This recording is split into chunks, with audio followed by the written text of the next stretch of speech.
sooner we can talk about the future of the labor movement.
Thank you all.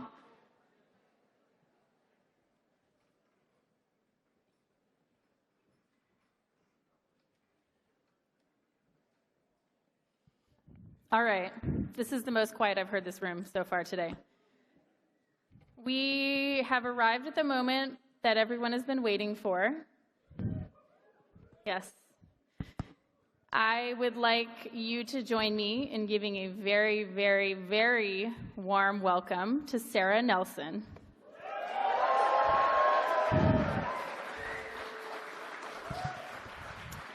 And I'm going to make this brief because you all know who Sarah is. Sarah is the international president of the Association of Flight Attendants, CWA, AFL-CIO, and is more well known perhaps because during the government shutdown, she released a video calling on flight attendants to stop working and support air traffic controller sick-outs. And subsequently, Trump ended the government shutdown. But it doesn't end there. Since then, Sarah has been supporting the Green New Deal and also calling on airlines to stop enabling deportations. So this is a very visionary and brave woman that I'd like to welcome up to address you all.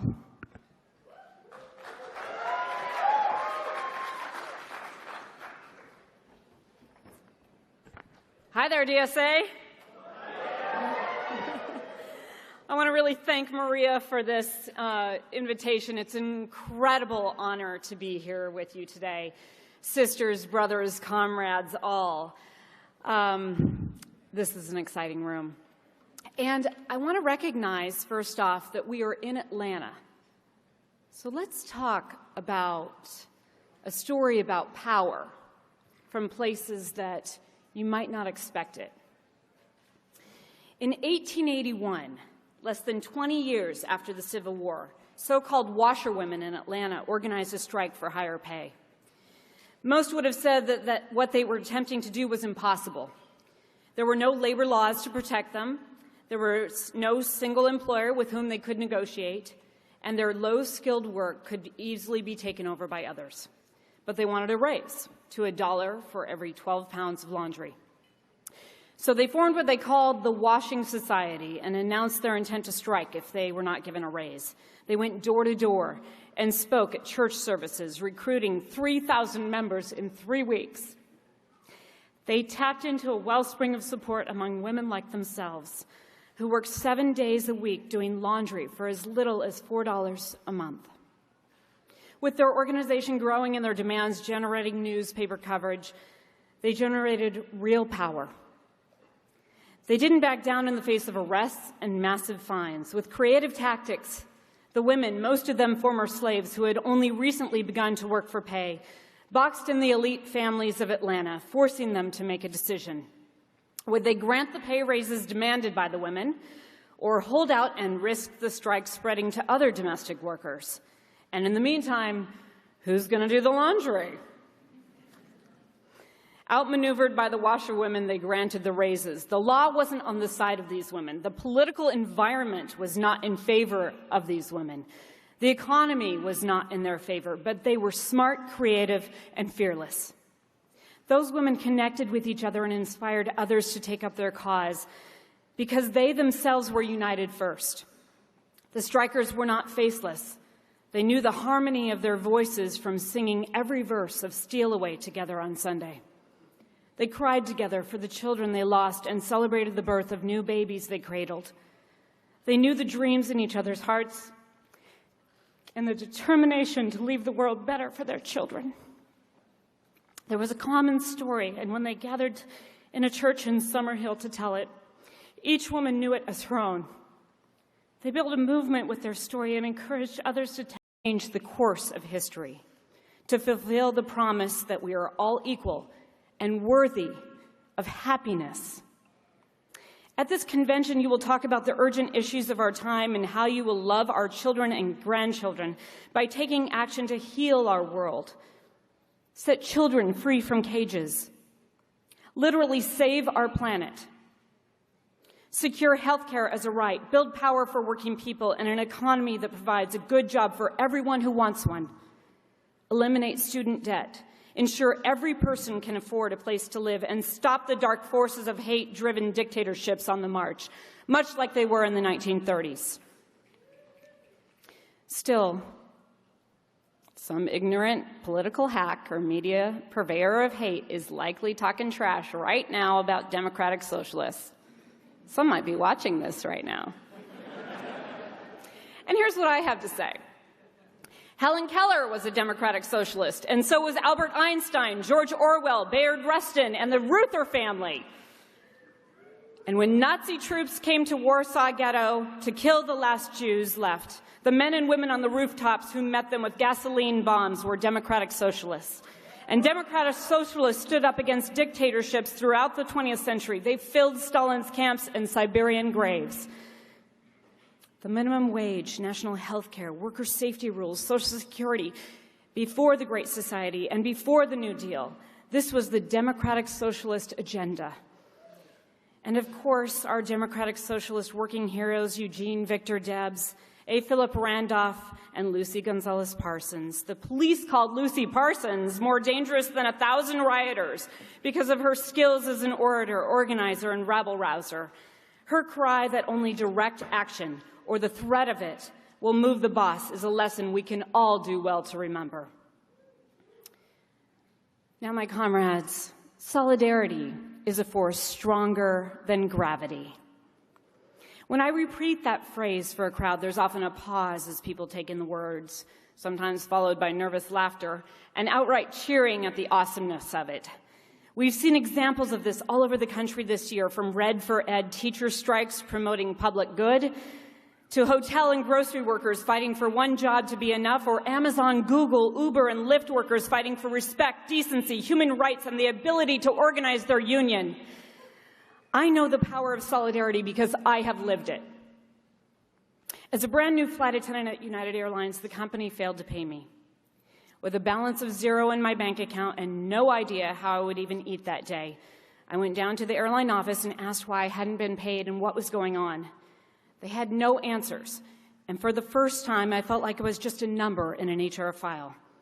The tears started to roll when I felt a tap on my shoulder that changed everything. I turned around. I saw someone standing there who looked a lot like me. She's wearing the same uniform. I'd never seen her before otherwise. She's holding her checkbook and asking me how to spell my name. And she said, as she handed me a check for $800, number one, you go take care of yourself, and number two, you call our union. I did call our union, and I had my paycheck the very next day.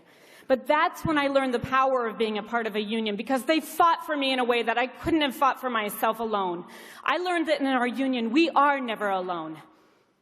And on my first week on that job, my flying partner of 35 years told me, listen, Management thinks of us as their wife or their mistress, and in either case, they hold us in contempt. That's a lot to hear for a 23-year-old fresh out of company training. Whew. Your only place of worth is with your flying partners. You wear your union pin, and if we stick together, there's nothing we can't do. If we stick together, there's nothing we can't do. On June 26, 2015, a dear friend walked into my office just a few minutes after the Supreme Court decided for marriage equality. Now, if I'm being honest, I was feeling cynical when he walked in. Don't get me wrong, I wanted to celebrate. But at that very moment, I was in the middle of a fight to prevent furloughs of our members. We were trying to stop the Obama administration from pushing a trade agreement that would gut millions of jobs. And our streets were filled with protesters demanding answers for the killings of our black youth. I couldn't see how this decision would have an impact on any of that. But my friend was standing in my office, tears running down his face, and he's not a crier. He said, "I don't have a partner. I don't know that I will ever be married. But that's not what today is about. I didn't realize until today the oppression I have felt my entire life. Today, my country recognizes me and the choices I make in my personal life as the same under the law. The feeling of being acknowledged as equal has moved me more than I ever expected it to." In those words, I remembered two things that are easy to lose sight of, but that we can't afford to forget. Number one, every step forward makes the next step possible. And two, we cannot ever dismiss the oppression of someone else as their problem. Recently, I received an email from an AFA member who wrote, "As a transgender person, I am terrified. I am turning to my union for help." And the call came to the right place. Some of the earliest wins for LGBTQ rights happened not in the courtroom or in the legislature, but at the bargaining table. Years before San Francisco started issuing same-sex marriage licenses, long before Massachusetts became the first state to pass marriage equality, our union, the Association of Flight Attendants, CWA, negotiated for and won domestic partner benefits for every United flight attendant. In fact, before any municipality passed anti-discrimination ordinances, unions representing all types of workers won anti-discrimination in contracts. Because on the job site, people realized that if management could fire a colleague for who they loved, he sure as hell could fire you for what you believed, or where you spent your Saturday night, or in the case of flight attendants, just for getting married, or having a baby, or having the audacity to gain 10 pounds. These discriminatory issues were the heart of why our union was founded, but our work is not done. We are always working to form a more perfect union, until all of us are equal and free in our minds and under the law. As we beat back discriminatory practices through a contract at one airline, another soon followed suit. And just as important, it gave members a sense of power that they had to change their own lives. Some of those members and our union leaders testified in the San Francisco hearings that led to domestic partner benefits and helped set the course to marriage equality. When my friend came into my office, all the years of union activism, fighting for those rights, came flooding back to me. Suddenly, the ruling wasn't a distant thing handed down by a court. It was the natural outcome of years of hard work we won through solidarity, changing one contract, one workplace, one community at a time. It reminded me that for every fight forward we win in a contract, until our nation recognizes each of our inherent dignity and equal rights under the law, we struggle under an invisible weight that sometimes we don't even see ourselves. I'll tell you something. There's a weight that every woman in this room deserves to have lifted. Earlier this year, the Virginia House of Delegates fell just short of a floor vote on the Equal Rights Amendment. If the vote had moved forward and won, Virginia would have become the 38th state to ratify, enough to tip the balance for a constitutional amendment to be approved and for women to be recognized as equal under the law of our land. Our union had to fight tooth and nail for the women who once made up the entire workforce to be treated fairly on the job. We also fought to allow men to have the same rights on the job. We fight every day for every member to have equal rights and benefits on the job. But when 80% of aviation's first responders step off our planes into our country, we do so with a nation that's unwilling to say that we are full and equal citizens. Evil dictators intent on controlling everything and stripping all people of our rights start with belittling women and treating women as less than human. Sisters and brothers, comrades, sexism, racism have for centuries been the premier tactic of the boss to hold us down, keep us divided, and deny us of the power we have together to take on what we are owed as workers for moving this country, teaching this country, feeding this country, building this country, communicating in this country, and around the world. More than 100 years ago, Frederick Douglass told us all we need to know today. The difference between the white slave and the black slave was this. The latter belonged to one slaveholder, and the former belonged to the slaveholders collectively. Both were plundered, and by the same plunderers. The white laboring man was robbed by the slave system of the just results of his labor because he was flung into competition with a class of laborers who worked without wages. The slaveholders blinded them to this competition by keeping alive their prejudice against the slaves as men, not against them as slaves. No one is born with sexism, racism, ageism in their heart. These are the tactics of the boss, of those who want all the money and all the power to deny us solidarity, the greatest force for good. Expose it, call it out, deal with it. And in our unions and on our picket lines, we can do exactly that. Our union halls provide something social movements too often cannot. A home base in the storm, a place where our common interests, a fair paycheck, equal treatment on the job, dignity and respect, and opportunity to thrive are grounded in an experience we all share, regardless of our color, creed, national origin, identity, expression, or any other marker our opponents use to divide us. Just 5 years after I started my flying career, the events of September 11th, 2001 changed everything. I had frequently worked Flight 175. The plane you can picture hitting the South Tower of the World Trade Center, because that's the image captured from so many angles after American Flight 11 struck the North Tower 17 minutes earlier. That could have been me, but instead it was my friends, Amy, Michael, Robert, Catherine, Al, Alicia, Amy, Jesus, and Marianne. Even as we grieved, over 100,000 aviation workers lost our job nearly overnight, and then the bankruptcies came.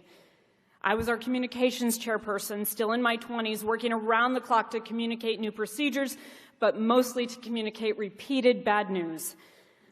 I remember a day in the office about 6 months into the 38-month bankruptcy when our union president called me to tell me to stop the work on communicating another pay cut, closure of bases that was separating people from their homes. We already had nearly 7,000 on furlough. He told me, United just called to tell me they are furloughing another 2,500 flight attendants. And it all became too much in that moment. And I told him, I need a minute to cry. And I did. Right then and there, I knew how I was going to spend my life. We would have to fight like hell to hang on to everything so we could live to fight another day for what I knew the people I worked with truly deserved. And let me tell you, it wasn't easy. Our jobs, our healthcare, our pensions, it was all on the line. People felt out of control and focused inward, wanted to talk about process or wanted to talk about the issues of little consequence. They wanted to talk about shoes. Management won't let us wear comfortable shoes. I said, for God's sakes, wear the damn shoes. They're holding planes together with duct tape, for goodness sake. Wear comfortable shoes and get out on the picket line for our pensions.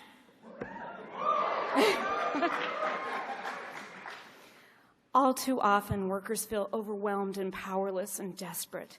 But in my union, I had hope. As a group, we fought on everything. We fought when everything was stacked against us. Bankruptcy, Wall Street, the White House. And we made a difference. They had all the power because we had our, they had all the power, but because we had our union, we actually had a way to fight back. They stole our pensions. When 80 million would have saved them, the court granted termination with one hammer of the gavel and in the next awarded 400 million in bonuses to the top executives. But we fought back, and because we fought back, we doubled the amount they were willing to pay for a pension replacement plan. We have to recognize our power comes from the ground, not from someone claiming to be our savior. When the teachers of West Virginia were grappling with whether or not to strike, the bus drivers told them, "We've got your back. Not a single bus will drive students to school." Too often, we don't understand our own power. Look around. It's all of us together. When we start with what people feel and see in their lives, we can build solidarity. It's amazing what solidarity on the worksite can do. People who may be on opposite ends of a political debate can find common ground, and when you ground that fight in the workplace, you build that solidarity. Just a few months ago, my union went to bat for one of our members. Selena was a DACA recipient and a graduate of Texas A&M who had arrived in the U.S. at age 3 and just begun her dream job as a flight attendant. She was assigned a trip to Monterrey, Mexico, when she told her supervisor she couldn't fly internationally because of her DACA status that had been changed by the executive order from the White House and not corrected in the court order to reestablish it. She was told, no, it's okay to take the trip.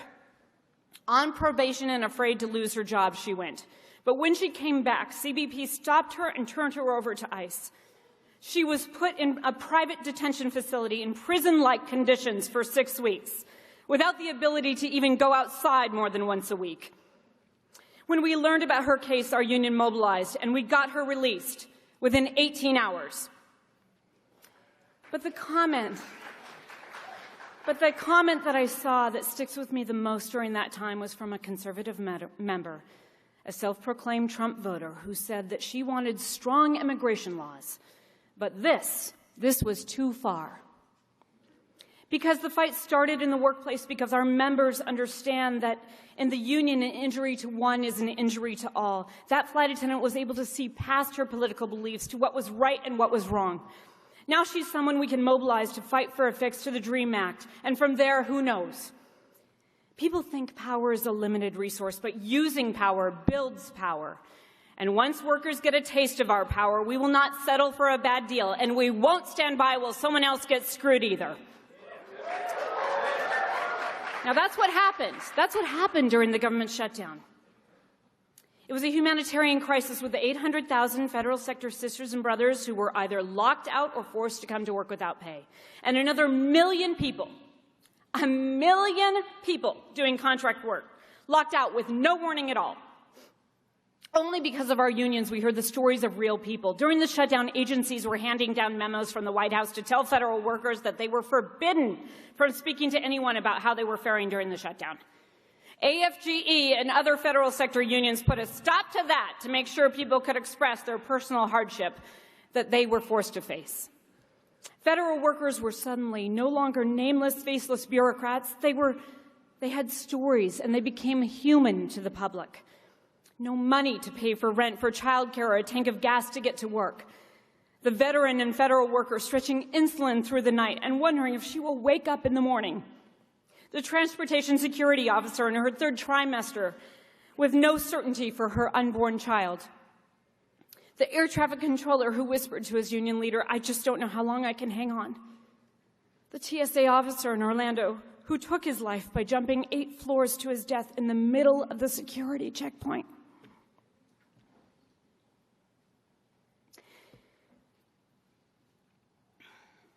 With nearly 2 million workers locked out of work or forced to come to work for free, and the rest of us going to work in a workspace that was becoming increasingly unsafe.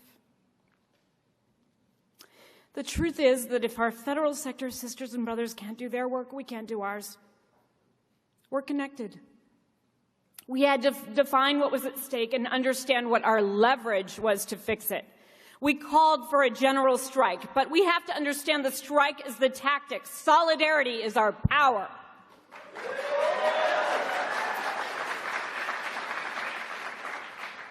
Now, calling for a general strike, first and foremost, made clear who had the power. When it seemed there was no answer and no end in sight, labor led the way.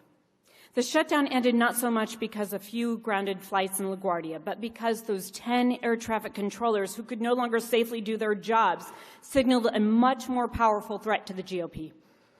Labor was rising, and the very last thing they could allow to happen in this process was to let us taste our power. Some thought the shutdown was about a wall. If you were looking on social media or network news, it appeared the wall was already built, as the country seemed bitterly at odds over racist fear-mongering. But it was all a lie. It was a lie. I spoke with transportation security officers who told me that if it weren't for the stress of not getting a paycheck, they'd never been happier at work. Normally, the security checkpoints are less than pleasant, but instead of grouching during screening, people said thank you. They were kind. They offered help. Most people want to choose kindness. We pull together when things get bad. I saw it after 9/11, and I saw it during the shutdown. Americans like to feel solidarity.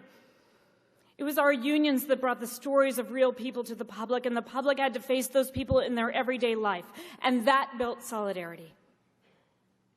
Now, healthcare.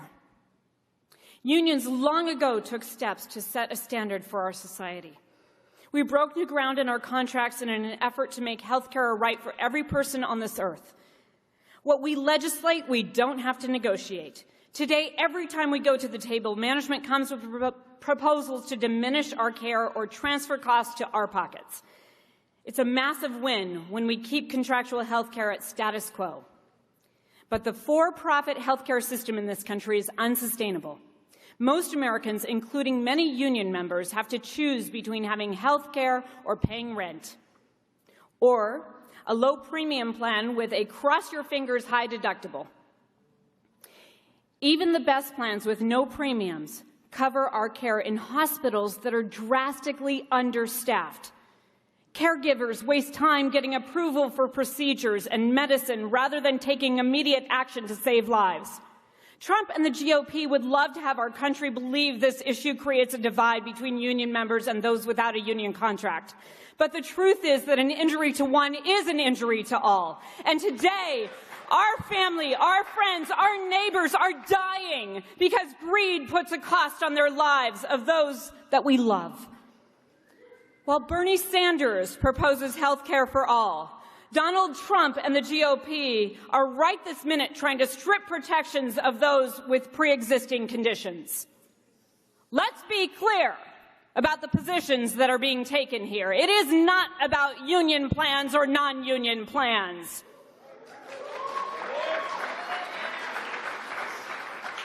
We need to organize and tell the truth about what's at stake, which side we're on, and the leverage we have to fix it. We cannot retreat to our own communities. We must define our issues as one national objective, focused and well-coordinated, while also conducting effective organizing that is adaptable to the local context. The marchers in Puerto Rico, hey, were spurred forward by the leak of emails and instant messages showing the governor as inner circle mocking victims of a hurricane, spreading homophobic and misogynist lies, and joking openly about corruption. But it was teachers, sanitation workers, nurses, drivers who marched and changed history.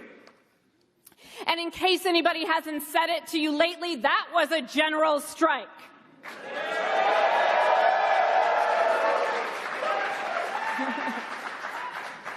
Last night, Politico asked me what I thought about Bernie Sanders using his campaign list to turn people out for our union actions. I told them, Bernie Sanders believes unions are integral to our democracy, so he's taking action that reflects his core beliefs. But also, he knows that when you come out for someone else's fight, you're more likely to view it as your own fight. You've got a stake in the outcome. And when the fight is won, you feel that win too. He's breaking down the I've got mine mantra that's the worst of capitalism, and a mindset that's been bred to control people through fear that someone else is gaining because you are losing. On the picket line, the opposite is true. The goal is collective, and people who have never spoken share an experience that will change each other's lives. Bernie Sanders, using his list to turn out people for strikes and protests, is literally demonstrating, not me, us. It's breaking through the politics of fear, building power, and bringing people together. It's a living example of the president he wants to be and the way he plans to get results. So, wouldn't it be great if the social norm were people rising up in a general strike, if lawmakers didn't secure health care as a right, equal pay, affordable housing, fully funded public schools, voting rights, democracy free of corporate money, and jobs that provide bread and roses too?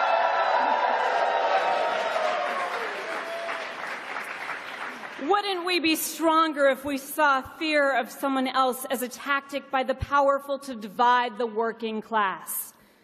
Wouldn't we be better if people different from ourselves raised our curiosity and we asked them to tell their stories? This is what happens on the picket line. The last thing we can do is take the rights that we've gained for granted.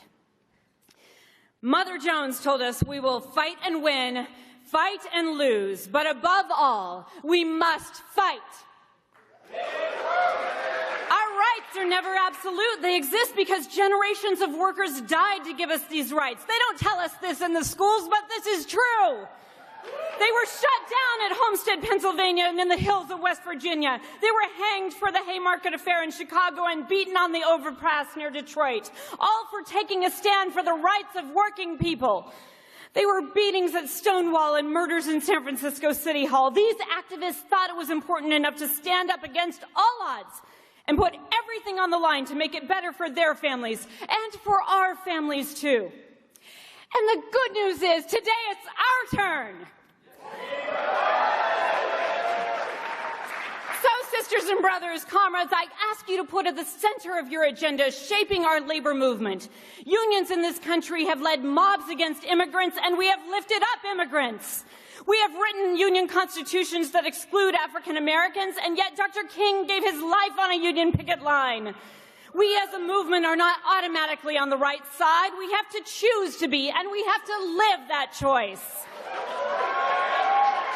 And today, the choices haven't gotten easier. They have gotten harder. Our lives and our well-being are completely tied together with the workers in Mexico and Canada, China and Germany. Yet politicians in every country seek to divide us and pit us against each other. I learned the hard way at the bargaining table and with some of the world's most powerful corporations stacked even with the power of the bankruptcy court, that the solidarity and courage of working people is the greatest force of good in human history. So, let's use it. Spread the word. Spread the word that the labor movement belongs to all working people. Women, people of color, young people, join unions and run unions. We need your vision, your passion, your creativity, and your leadership. Spread the word that unions are for everyone. If you're done with poverty, build your union. If you're sick and tired of pension defaults for Main Street and stock buybacks for Wall Street, build your union. If you want for yourself what you're willing to want for someone else, even if they are different from you, build your union. We don't have to wait for the next election when we have a union. The power of solidarity gets results right away. And in my union, I have learned that when you organize in a union, when you mobilize people together, when you are a union leader, you are not just talking with people who agree directly with you. We have more in common than anything that can divide us, but we honor our differences, our different opinions, our different ideas, because when we challenge each other, we have better results. The power of solidarity gets results right away. In our union, we can define what's at stake, recognize racism and sexism and every ism as the boss's tactics, rather than our brothers and sisters' hearts. Change comes fast when the risk becomes too great for those in power. You got that? Change comes fast. Ask the teachers in West Virginia. Change comes fast worst when the risk becomes too great for those in power, and power shifts to the people when we act in unity. And so finally, look to the people all around you. Look at them. Look at the people around you. And tell everyone around you, I've got your back. All right, once more time. I've got your back. I've got your back. I've got your back. I've got your back. I've got your back. I've got your back. Thank you, DSA. Have a great convention.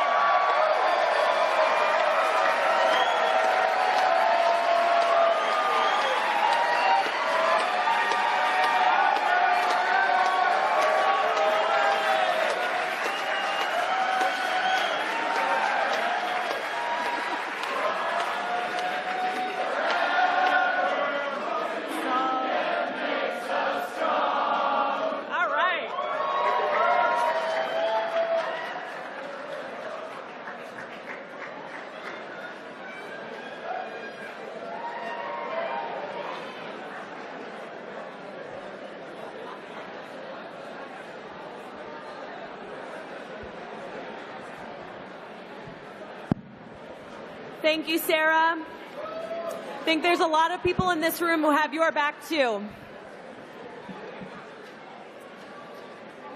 While we're getting settled to get back into business, I just have a few announcements. So first of all, as of midnight last night, I have some good news. A founding member of Middle Tennessee DSA, Sean Parker, won a seat on the Nashville Metro District Council, running a grassroots campaign taking no developer money as an open socialist. Combined with Knoxville, there are now 2 open socialists who sit on city councils in the state of Tennessee. All right, next you might notice that we have rearranged the room a little. We've moved our mics up front a little bit closer so it's easier for delegates in the chairs to communicate. We've also added a third microphone to the floor. It's right back to my left in the aisle, which we will primarily be using just for points of information. So again, if you are making a main motion or you would like to speak for or against a motion, please use the 2 microphones at the front of the room. And if you would like to make a point of information, a point of parliamentary procedure, and things like that, please use the other mic. And I think that's about it. In a second, Rebecca, our tech manager, might come up and give a little bit of an announcement about our online voting situation. And let's see. Oh, and then we have some fantastic IBEW comrades who have met each other at the convention and have started organizing just in the way that Sarah has called for, talking about how they can join together and build their union after this convention. They are right here, and they would like to know that if you yourself are an IBEW member, they want to know you and they want to organize with you, so please find them later on or come find them now. Thank you, guys. Okay. And with that, Rebecca's joining us, and we're going to get a little bit of an update on voting. Hey, y'all. So what happened this morning is that I was using the DSA website to redirect you all to OpaVote. And since we're all on the same Wi-Fi, we all have the same IP address. And so our website thought we were attacking it. So that wasn't a problem with OpaVote or anything like that. That was a tech error that we couldn't possibly have predicted. But we should be all good for any other online voting, including the NPC elections. Thank you all for your patience.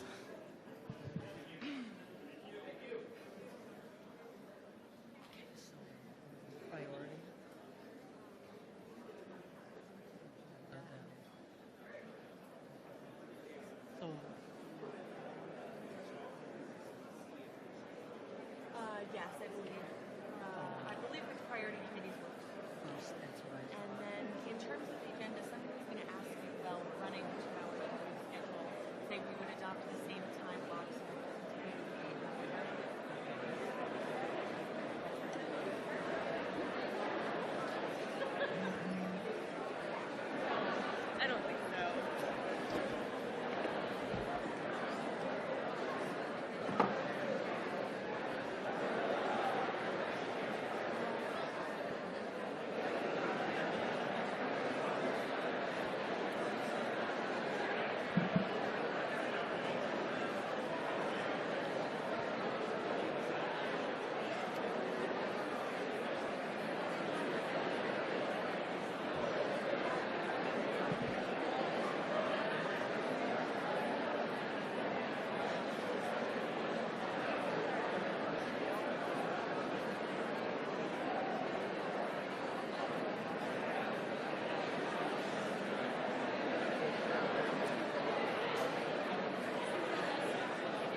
I'd like to call the meeting back to order. The next item is to adopt our agenda. The chair would entertain a motion to adopt. Hi, I'd like to make a motion to amend the agenda. Well, we need a motion to adopt it first. Is there a second? Okay, motion has been made and seconded. I have a motion to amend. Go ahead. Name and chapter and pronouns. Thanks. My name is Kim. My pronouns are she, her, hers, and I'm from the Austin DSA chapter. I would like to motion to strike out CB 29 as it is listed on Sunday on the agenda and insert CB 29 before CB 2 as it is listed on Saturday. Okay, so the motion is to move CB 29 from its current location to position right before CB 2. Is there a second to the motion? Motion has been made and seconded. Point of information. Excuse me? Point of information. Yes, go ahead. What are these resolutions? Could you give their popular names? I don't have the title for the CB 29. I apologize.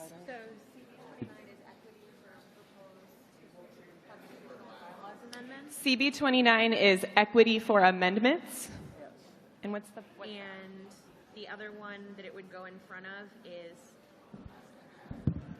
I know it is past the hat, but I don't know the actual name. It would go in front of, require that national pay stipends to chapters CB2. Okay, we'll take a speaker 4. Go ahead. Yes. Hi, comrades. Miguel, he, him, East Bay. I'd like to make a point of personal privilege and ask the agenda to be projected on the screens. I think that would help us follow along. Okay, I see a request to put the agenda on the screens. Is that possible? Okay.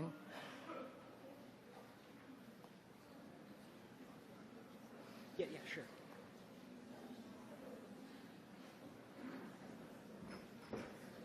We're working on it. Yes. Can you come to the mic? Okay.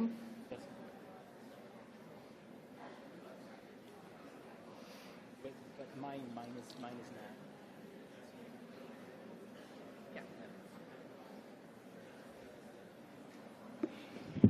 Chris Rail, Wichita DSA, he, him. Because the minutes for the NPC don't get accepted by the minutes for the convention don't accepted by the NPC until later. Because the minutes for the convention don't get accepted for the NPC till later, would passing Resolution 29 have any effect on the passage of Resolution 2? Well, that's a question that our speakers for and or against might be able to respond to. Okay, here we've got the agenda coming up on the screen. Okay. So we have a speaker for. Am I responding to that, or am I giving? You're speaking for. If you have a response to that, that would be fine. Thank you. My understanding is that it would require a suspension. It would require a suspension of the rules. Okay. So CB2 requiring national stipends to chapters holds a unique privilege in this convention by being the only CB change that requires a simple majority and not a 3/5 or a 2/3. CB 29 is a change to the bylaws that gets rid of the language that allows this special and, in my opinion, undemocratic privilege of CB2. I'd like folks to respect our democracy and our duly elected representatives on the floor. I'd like to discuss the merits of CB 29 and the simple majority threshold exception. If we decide to vote against CB 29, this would allow CB2 national stipends to pass with more legitimacy and to build faith and confidence that this body did things the right way. Vote to pass the amendment to build trust in our convention process. Thank you. Is there a speaker against? Yes. Over here. Yes. So Name and oh, sorry. chapter. My name is Stephen, he, him from Eugene.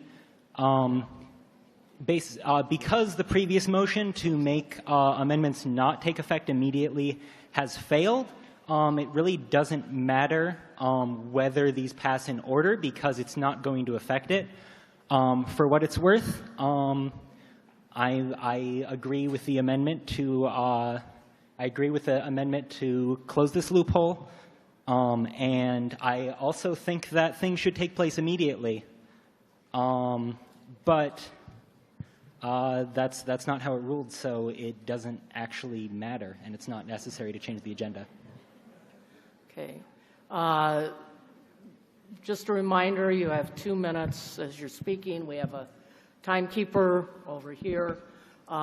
Speaker for the proposed agenda change. Ella?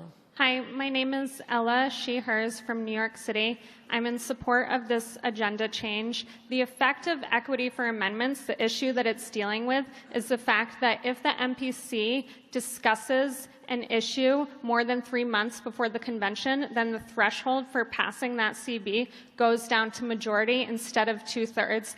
I think that this is very undemocratic, and if we were able to put CB 29 before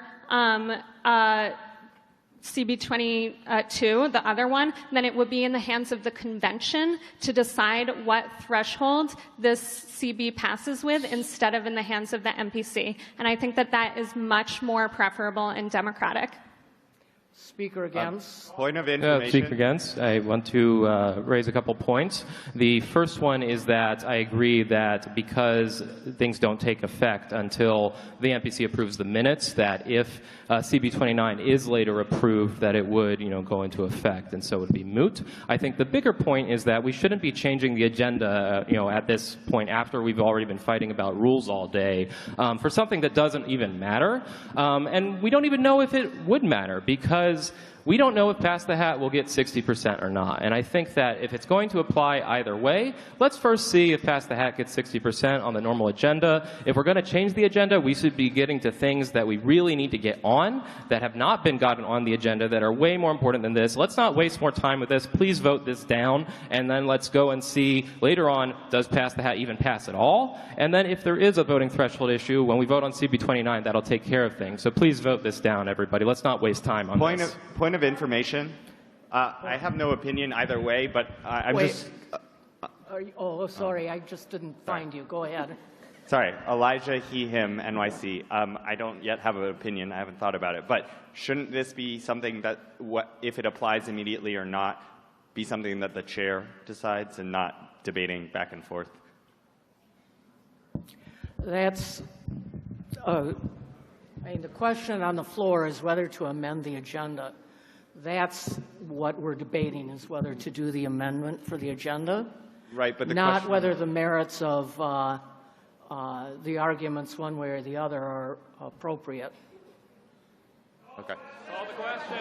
Question has been called. There's been complaints that the chairman isn't waiting to recognize somebody who wants to call a question. Just hollering them out. That's really out of order.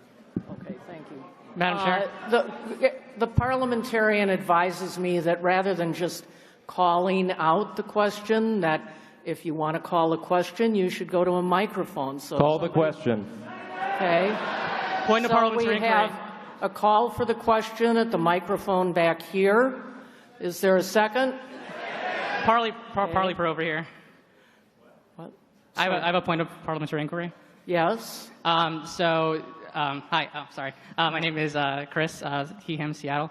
The effect of amending the agenda items, I'm trying to understand the effect of moving things in order and what the controversy is. So I believe that the intent of the mover is to move CB 29 so it's discussed before CB 2, because in the status quo, things that were discussed at a previous NPC meeting 3 months prior to this convention can pass with a majority voice. Question? My question is that would moving that agenda item effectuate that change if it were to pass? Would it effectuate that change immediately, or would it not matter at all? Do you want to, Natalie, speak to that? Natalie is going to talk about that. So the chair has referred this question to me. I'm the author of CB 29.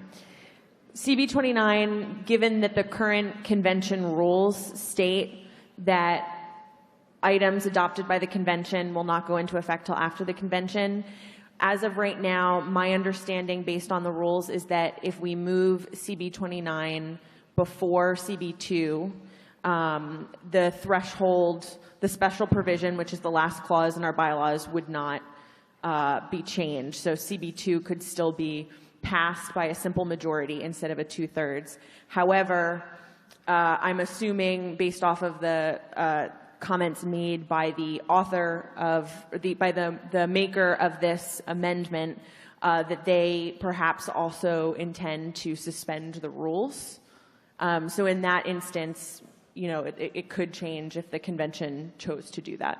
So to clarify your answer, if the movers for moving CB 29 prior to CB 2 were successful in suspending the rules and adding a proviso to make that Constitution bylaws change go into effect immediately, then it would apply to the subsequent CB 2 and all other resolutions. And so I'm going to restate that in my own words so I Yes. can be very confident in what I mean. Yes, of course. And thank you. And what I would say is that, yes, if this amendment succeeds and then we adopt the agenda and then someone else motions to suspend the rules for the specific purpose of changing the threshold to debate CB2, that's possible if they succeed in all of these motions. Thank you.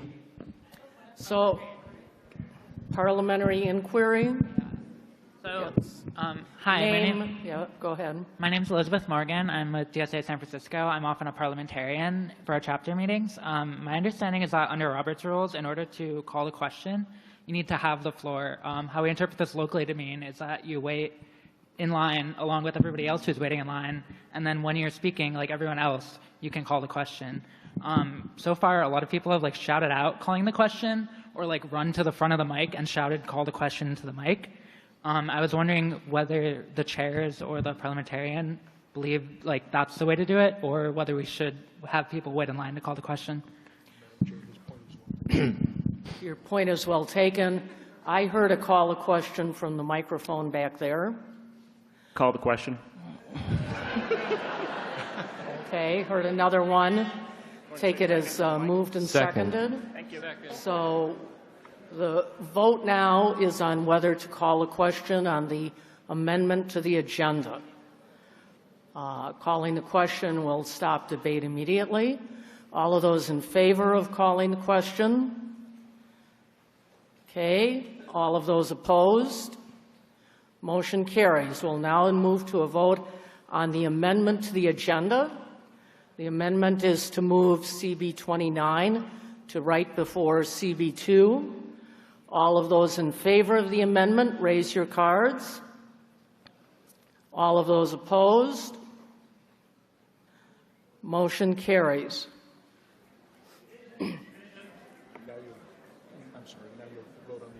Now we'll vote on the agenda. Call for division. We earlier decided not to Appeal the decision of the chair.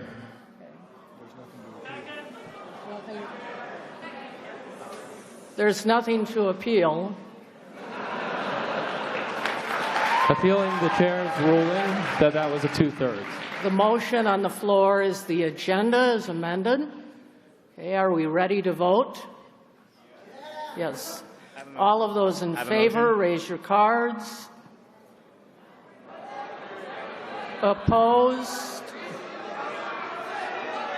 The agenda passes. Point of order. Point of order. Okay, the next item on the agenda is the reports from the priority committees. So I'd like to ask the representatives of the Medicare Point of personal for All. privilege. Point of personal privilege. None of us heard the motion. We don't know what we were voting on. We didn't hear it. Okay, the motion on the floor was to approve the agenda. The agenda as amended? Yes. And the motion passed overwhelmingly. I have a motion. So is this a question? I have a motion. There is nothing, there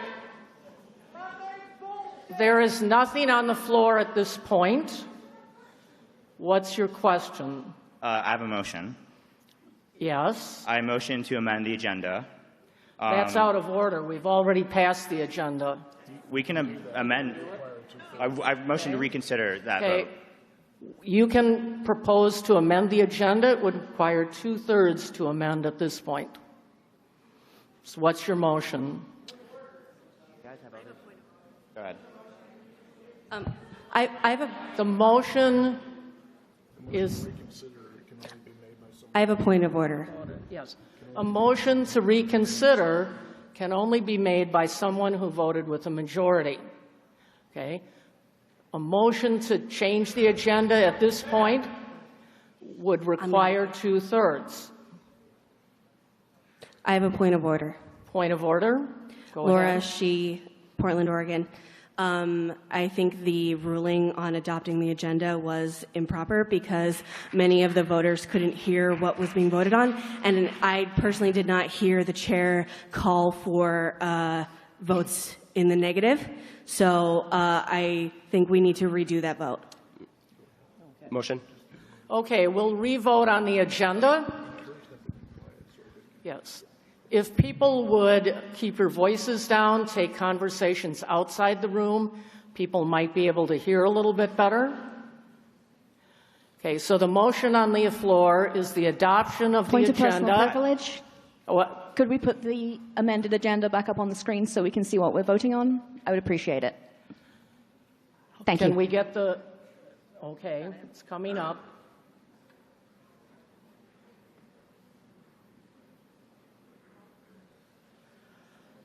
Okay, so the motion on the floor is to adopt the agenda I have a motion. as amended.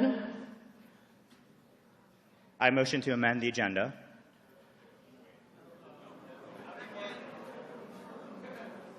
Were you taking the vote? Okay. Name and chapter and your motion. My name is Matthew Wilson, Jacksonville, Florida. He, him. I motion to add Constitutional Amendment 22 to the first item on Sunday. Okay. Why So do you the say motion government is to put Constitutional Amendment 22 where on the agenda? First on Sunday. As the first on Sunday. Point of parliamentary inquiry. First of all, let me see, is there a second to that motion? Okay, the motion has been made and seconded.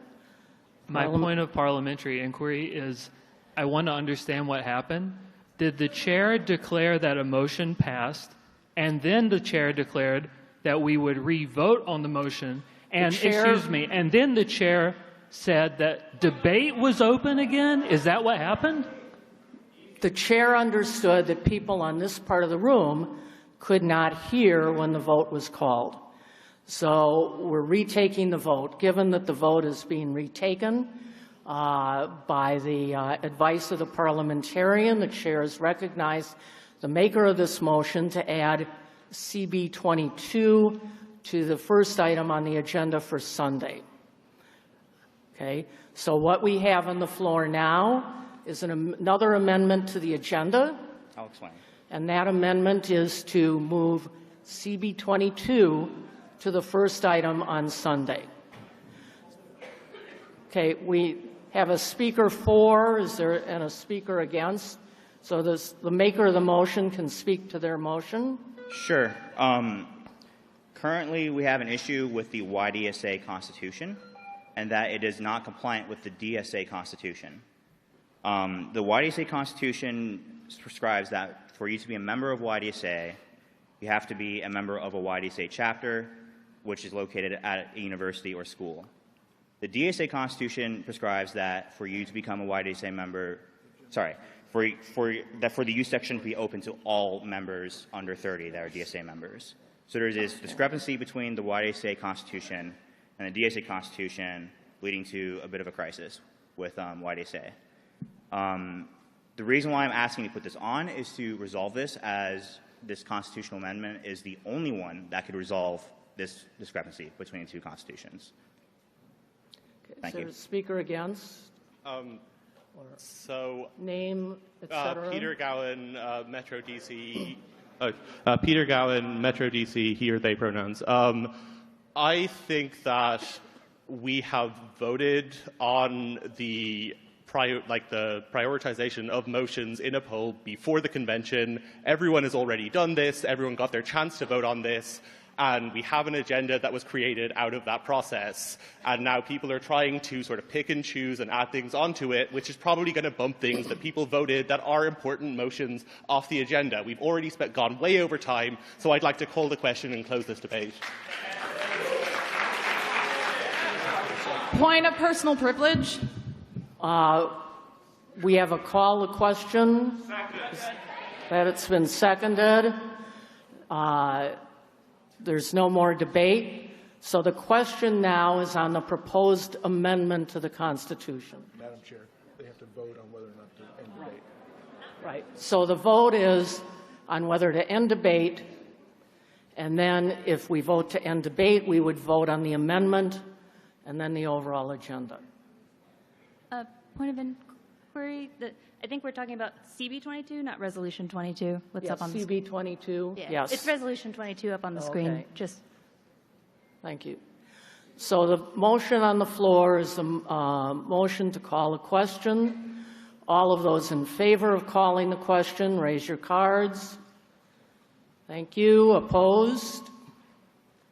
Motion carries. We'll now vote on the motion to amend the agenda to put CB 22 on the agenda as the first item on Sunday.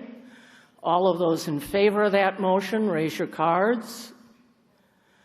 All of those opposed? The motion fails. We are now back to the agenda, adoption of the agenda. I have a motion to amend the agenda. Call the question. Your motion? On behalf of the Richmond DSA chapter, I'd like to make a motion to move CB2 ahead of CB29 on the agenda. The motion is to move CB2 ahead of CB29 on the agenda. Is there a second? It's been made and seconded. Call the question. People, please, just do not have these loud conversations and shouts. It's not helpful to the assembly. If you have something to say, come to one of the microphones. The motion on the floor is the motion to amend the agenda to move CB2 ahead of CB29. Point of order. Point of order. Chris, he, him, Seattle. This motion is dilatory. We already voted on this. I would like to respond to that. Shouldn't be heard. Was that already moved before and voted Previous one was Could I get my point of personal privilege heard? Hold on a second. The chair is trying to confer with the parliamentarian. So now CB29 is ahead of CB2. And he's running reverse. It is. He's right. It is out of order. Okay. I didn't track that. Okay. So the parliamentarian tells me that, in fact, since this is simply the previous motion reversed, that it is out of order. We've already voted on it. And so we're back to the main motion, which is to adopt the agenda. Is that it's already been made and seconded? That's the motion on the floor. Is there further debate on the motion to adopt the agenda? Call the question. Call the question, please. Question has been called over here. Seconded. It's been I'm seconded. going to amend the agenda. So, already seconded.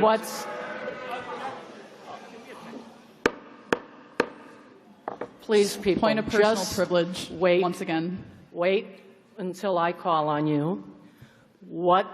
The question was called over here at the microphone. That was seconded. So what's on the floor now is to determine whether we're going to move to a vote on the agenda. Okay?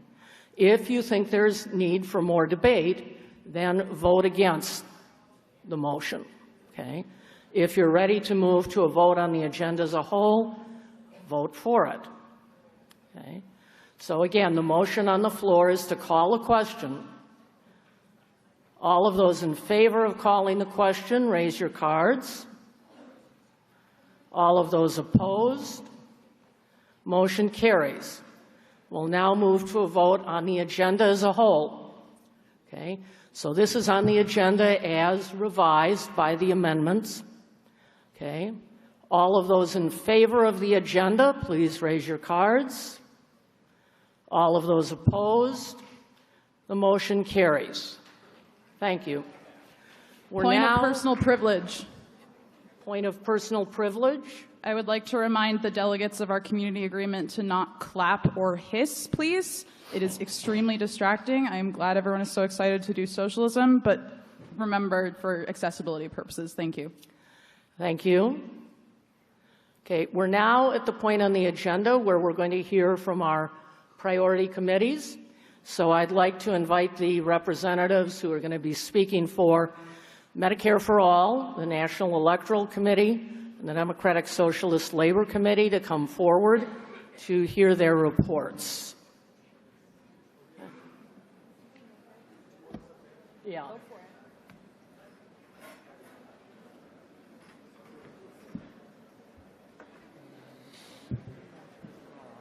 Point of personal privilege. Point of personal privilege, yes. There was just, earlier there was a mic also on that side, and I was wondering. It's moved up here. Oh, thank you so much. Okay. I have the representative from Medicare for All.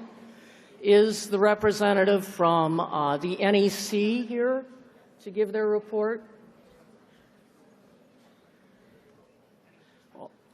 NEC? And is the representative for the DSLC here? Okay, we're here. Okay, I am going to turn the floor over to our three representatives to give their reports. Chris, can you just move this? Yep.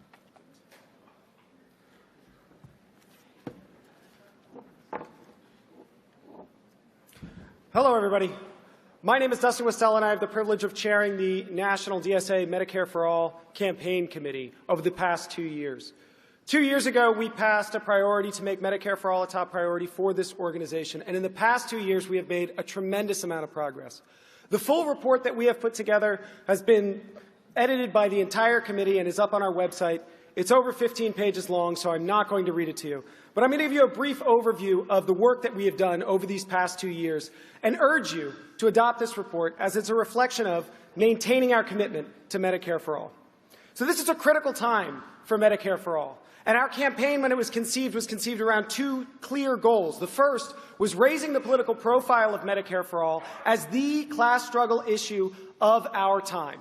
The number one cause of strikes and lockouts in this country, health care. The number one cause of bankruptcy, health care. The number one issue in these presidential elections, health care.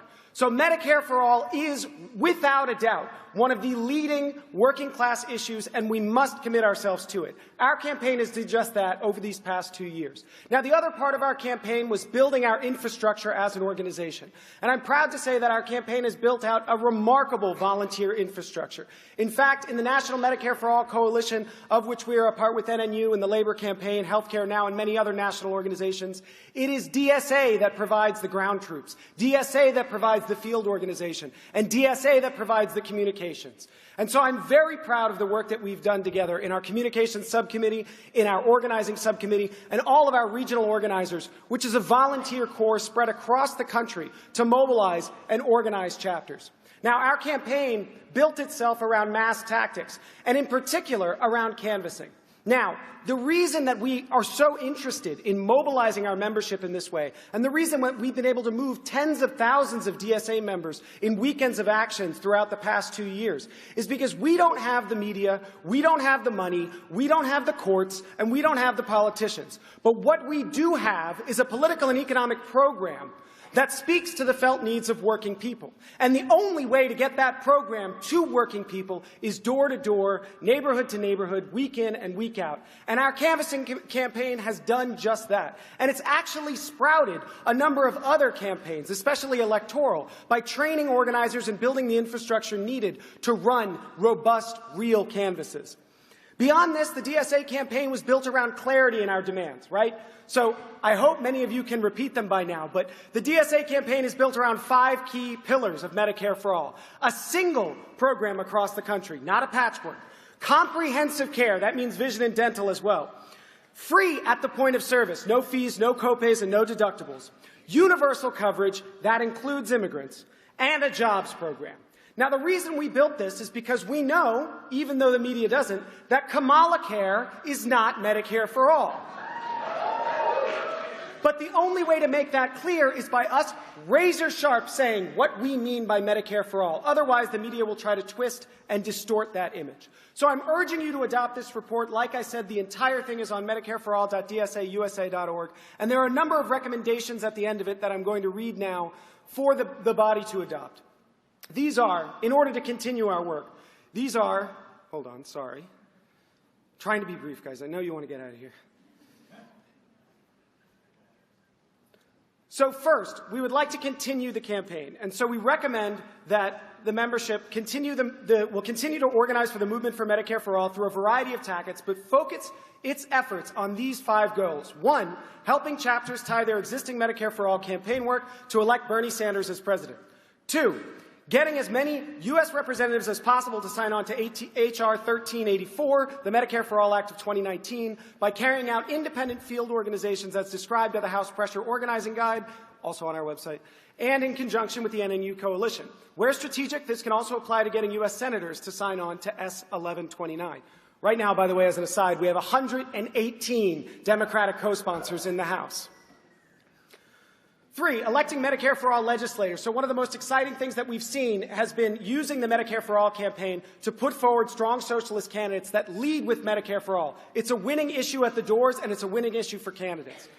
4, organizing protests and demonstrations aimed around insurance, pharmaceutical, and other for-profit healthcare institutions. 5, winning local municipal resolutions for Medicare for All in cities across the country.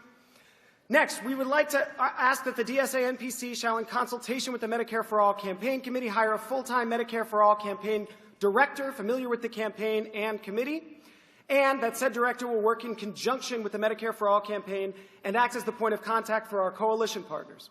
And that the Medicare for All Campaign Committee shall be primarily responsible for creating political education, communication, and social media content relating to DSA's Medicare for All campaign and shall have final approval of campaign communications sent through the national channels.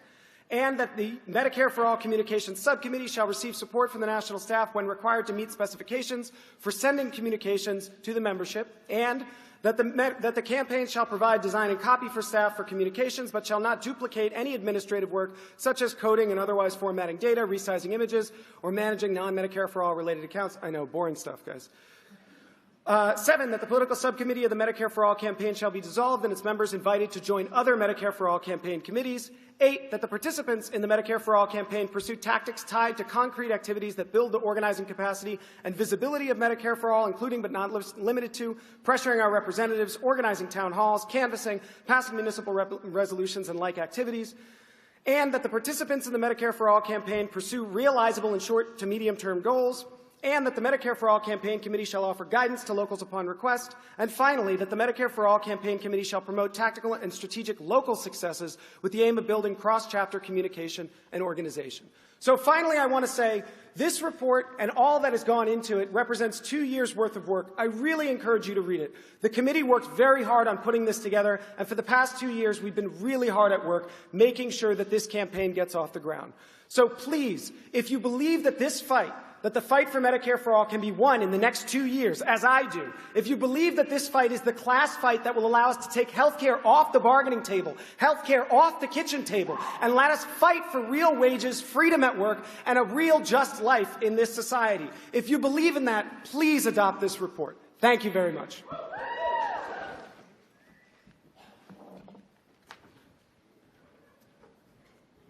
Thank you, Dustin. The motion has been made to adopt the committee's report along with its recommendations. Parliamentary inquiry. Parliamentary inquiry, name and chapter. Mike, they, Pittsburgh. So my question is, I'm a little unfamiliar with the adoption of reports.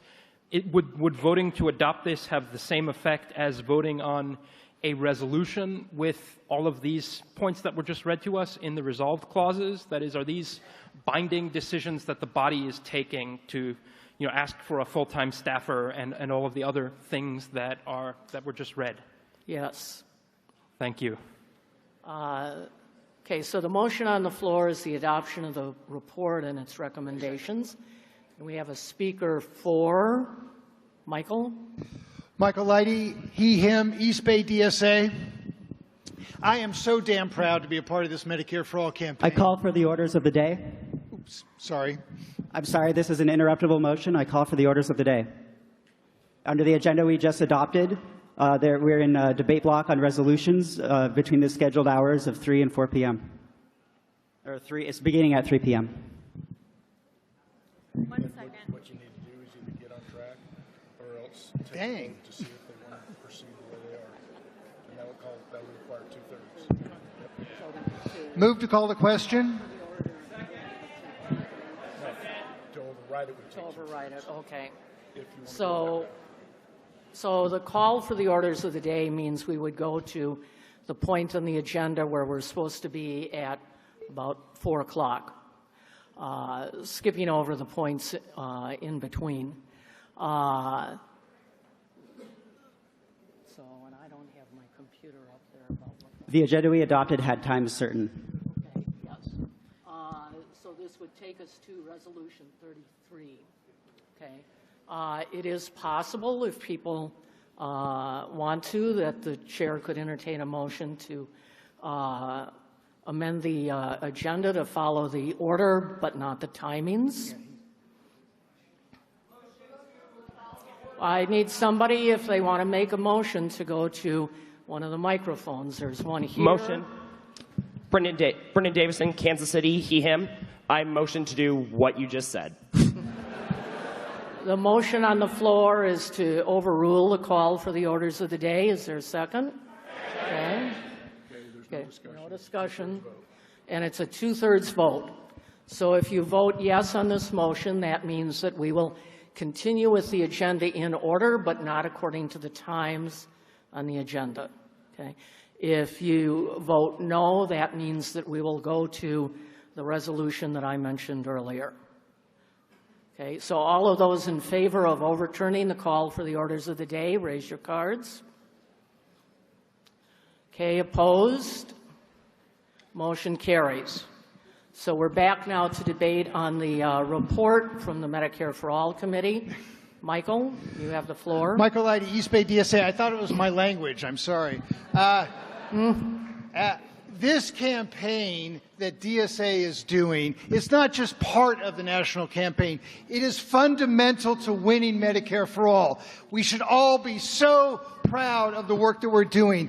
This report reflects the need to then bolster that campaign, provide some additional resources to make sure that we remain in the leading position on the defining issue, one of the key defining issues in this national campaign.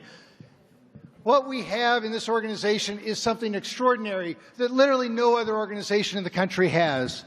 Both the vision, the strategy, and the people to make it happen. You all know when you go out there and canvass, you're canvassing with other DSAers because we are committed to this issue, because we understand the transformational character that this issue represents. When we have 118 Democrats in the House, I can assure you they are not there of their own free will.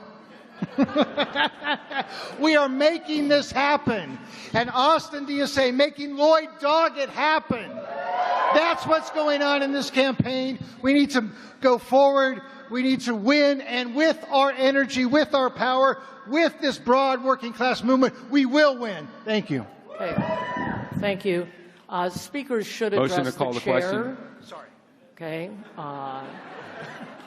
Just a little pointer. Is there a speaker against? Motion to call the question. Point of order. What are we being asked to adopt? We're being asked to adopt the report from the Medicare for All Committee.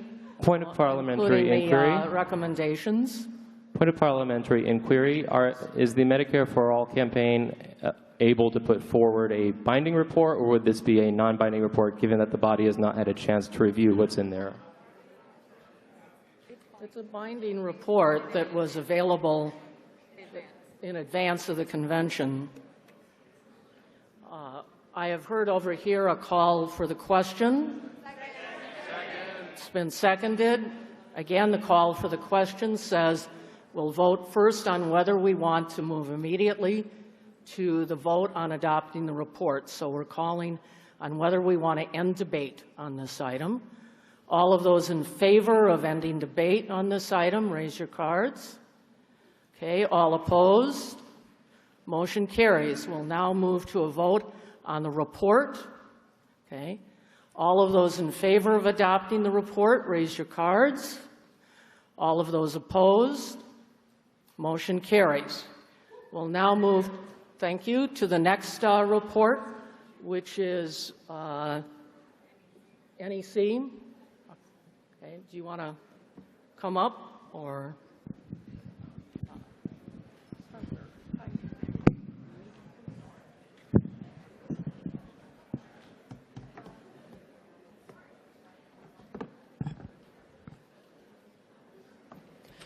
Good afternoon, comrades.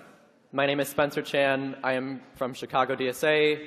I use any pronouns you want. And I am one of the co-chairs of the National Electoral Committee. Following the passage of the National Priorities Resolution at the 2017 National Convention in Chicago, electoral organizing was made a priority, and the NPC was committed to expand the work of the existing National Electoral Committee. Subcommittees were formed to focus on researching endorsements, designing and delivering electoral trainings, reaching out to chapters, and researching electoral and campaign finance laws. By the end of the fall 2017 of that year, DSA chapters around the country endorsed 32 candidates, 21 of whom won and 6 of whom were endorsed nationally. Seeking to improve the work of the NEC and build on those wins, the NEC brought together electoral organizers from chapters around the country and across ideological lines to develop an electoral strategy, or a new electoral strategy. The National Electoral Strategy, or the NES, put forth a model of electoral organizing for DSA centered around building a sustainable socialist political organization. Rather than loaning out volunteers to endorse campaigns, DSA is to develop its independent electoral capacity, accountable to the organization and democratically controlled by its membership. The NES was passed unanimously at the January 2018 NPC meeting. The NES outlines an old model of electoral organizing that DSA should move away from. In the old model, the goal of progressive and left organizations is to elect as many candidates as possible who are sympathetic to left ideas by serving as a base of volunteer and donors. The result of such a strategy is a serious lack of candidate accountability. While candidates are elected to office and have built resources and networks to win re-election, the organizations have developed no mechanisms to hold candidates meaningfully accountable. Instead, the NES recommends DSA to follow a new model of electoral organizing focused around developing independent electoral capacity and building a sustainable socialist organization. This entails chapters building an independent field operation around endorsed candidates. DSA locals should strive to build the tools and skills necessary to run a campaign, from running canvases to maintaining data, developing democratic socialist messaging, and conducting policy and opposition research. The goal of the strategy is twofold. First, it will allow chapters to break out of the electoral cycle. The skills necessary to run an electoral campaign are transferable to running issue-based canvases, and the data collected during an electoral campaign is especially valuable here. Second, the strategy will allow DSA to operate as an independent electoral force and build working-class power outside the Democratic Party. To quote the NES directly, discussion of independence from Democrats tends to revolve around the question of the ballot line, but it shouldn't. Most party power rests not in the ballot line access as such, but in the network of consultants, politicos, lawyers, and party functionaries who control the means of electioneering in each state. Like most in DSA, we see the ballot line question as a tactical one to be addressed by local chapters in accordance with local circumstances. While the NES outlines a philosophy for approaching electoral organizing, it is imperative that chapters develop their own strategies for running an independent field operation answering the ballot line question, and identifying candidates to recruit or support that are based on local material conditions. Rather than mandating a one-size-fits-all approach, the NES encourages locals to experiment and adapt the strategy. Since its creation, the NEC has focused on carrying out the NES. Through our work, we have strived to amplify local electoral organizing and assist chapters in developing their electoral programs. To that end, the NEC formed 4 committees around chapter outreach, training, endorsements, and electoral compliance. Our chapter outreach committee has built a list of electoral contacts from chapters around the country and has held calls to help chapters build their electoral working groups. The training committee has created videos on subjects from DSA campaign strategy to voter registration to expanding active chapter membership through electoral work. Our compliance committee has consulted with dozens of chapters on questions around electoral law and the laws around chapter spending on elections. Since 2017, DSA, at the recommendation of the NEC, nationally endorsed 49 campaigns across this country, from campaigns for city council and school board to judicial races and candidates running for federal office, and even one ballot measure, Proposition 10 in California. We've endorsed in states from Hawaii to Maine and everywhere in between.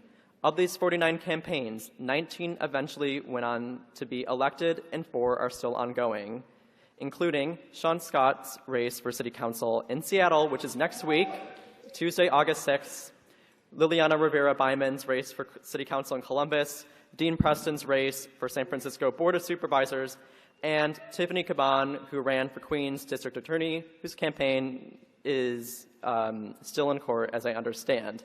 Whether Tiffany Caban wins or loses the election, her campaign was a win for DSA's national electoral strategy and is a model for chapters engaging in electoral work.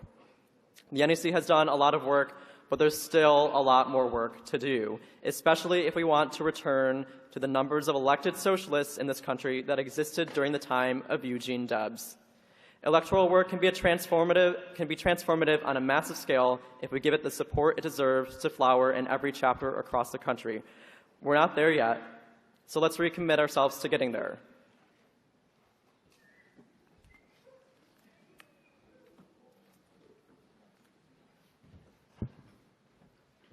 Thank you, Spencer.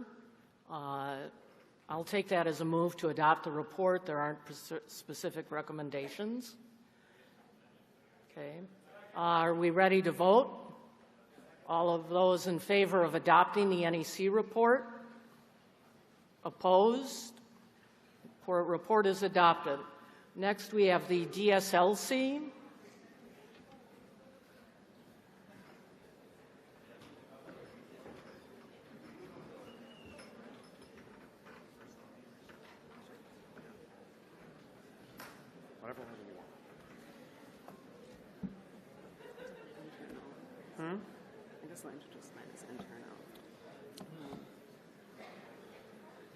Good evening, everyone. My name is Annabelle Vera, she, her, from Sacramento, member of the DSLC Steering Committee. So 2 years ago, the DSLC was revived to enact the Labor Priority Resolution. A bit about our internal organizing efforts. The DSLC-SC established subcommittees to engage members and distribute work beyond the steering committee in specific areas of expertise. Subcommittees were also conceived as a way to initiate member collaboration and to engage non-steering committee members in DSLC work. This mapping subcommittee and the education subcommittee were examples of particular success in this model. At one point, the steering committee did contemplate more ambitious projects, such as regional conventions to discuss strategy, but this project was halted due to lack of capacity. Steering committee members generally experienced insufficient capacity simply due to the fact that we're often chapter leaders, assuming this national leadership role, and additionally working within our own unions. So we generally experienced insufficient capacity to organize in certain subcommittees, and therefore we agreed to redirect towards a plan for regular direct outreach to chapter-level labor formations, that is, labor branches, committees, working groups, whatever they may be referred to as a way to facilitate member engagement, provide support to chapter labor leaders, and And this direct outreach to chapter-level labor formations was praised by the steering committee as our best strategy for organizing, engagement, and leadership development. And steering committee members advocate for this to be pursued further. Steering committee members also wish that other candidates who ran in the steering committee election had been reached out to directly, maybe from the beginning, to have served as key DSLC leaders. Steering committee members also suggest that direct chapter outreach, again, should be continued, and this practice should be used to be built on the existing success of our mapping project and further pursue this member labor mapping onwardly. The DSLC steering committee, we held calls on a monthly basis, and we generally report frequent engagement from steering committee members. One thing that steering committee members note that, again, due to our kind of limited capacity in challenges in engaging the DSLC members generally, it is one of our suggestions that we either redirect or increase staffing and target this towards labor organizing within the organization. JP Caterback, Chicago DSA, also on the DSLC steering committee with Annabelle. We, despite some of the challenges that we found, wanted to also make sure to list some of the accomplishments of the DSLC since we were created. We produced, among other things, a pamphlet in conjunction with YDSA encouraging members to get rank-and-file jobs as teachers. You may have seen that on Fox. We produced a Labor 101 curriculum for chapters to use for both internal and external political education. We organized Zoom calls on labor subjects like the Janus decision and the rank-and-file strategy. The Zoom call with the Janus decision was actually pretty well attended by the staff of unions, at least in Chicago, as reported. I'm assuming other places as well. We organized a presence and panels at the Labor Notes and Socialism conferences in Chicago. We helped facilitate sessions on labor at the many regional trainings and pre-conventions. That's all stuff that we took vacation time for. Began to form national networks of workers in industries like government, federal workers, and teachers.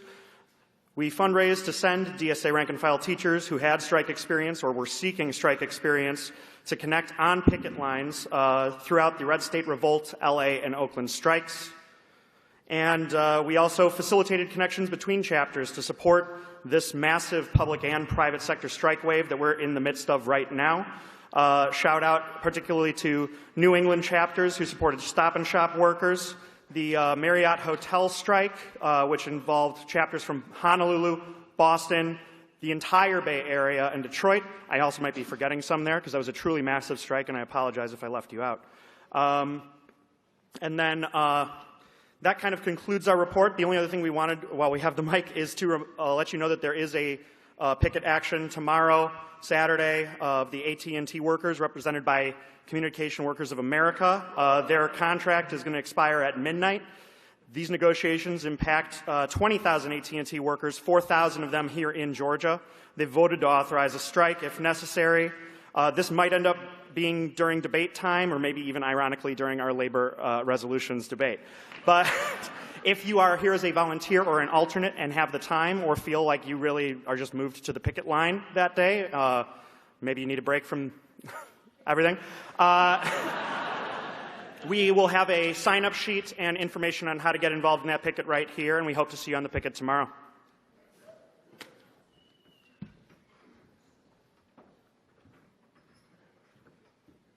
Thank you for that report. I'll take that as a move to adopt the report. Are we ready to vote? All of those in favor say aye. Or, sorry, raise your cards. I got carried away. All of those opposed? Okay, motion carries. Hello, I have a point of privilege. Would the chair Name please and- speak more directly? Chris, he, they, Denver. Would the chair please speak more directly into the microphone? Thank you. I'll give it a try. Thanks. The next item on our agenda is the consent agenda. This is put forward by the Resolutions Committee, and it includes resolutions based on the polls that the Resolutions Committee took. I don't, do we want to put these up on the...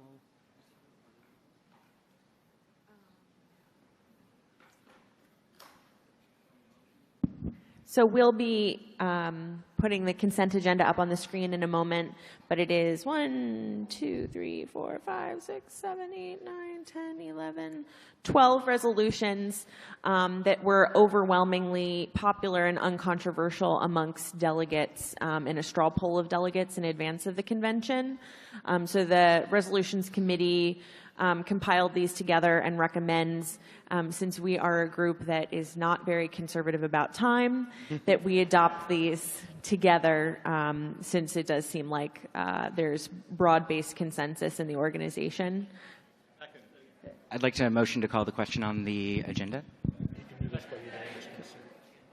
If there's no objection. Is there any objection to moving to the question on the consent agenda?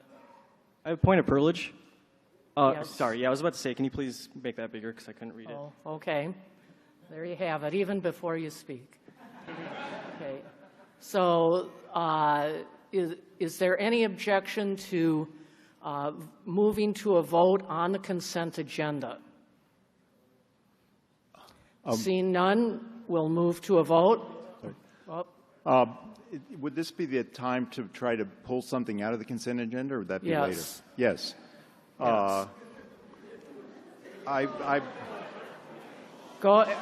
Okay. I would like to pull, I think it's Resolution 30. Where's that? Maybe it's up there somewhere. It's the blacklist resolution.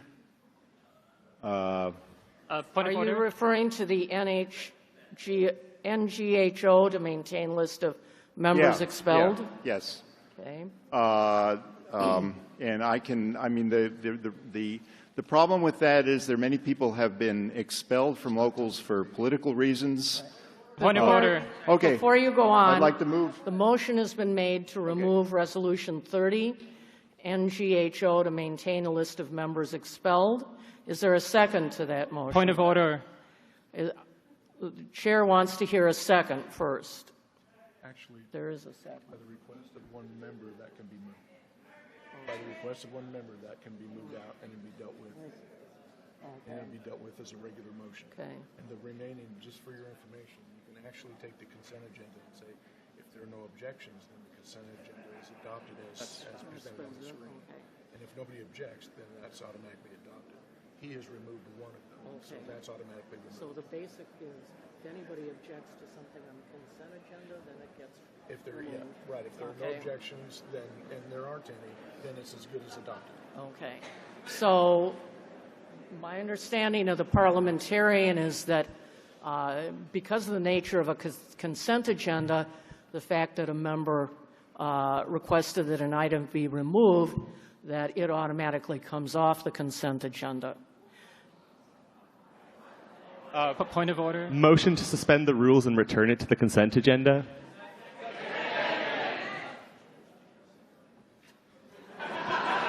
Okay. So the motion is to return that item, Resolution 30, to the consent agenda. A point of personal privilege. Yes. My point of order has been ignored thus far. My point of order was that we were in the process of calling the question on the consent agenda when somebody was trying to pull an item. And I believe that member was out of order.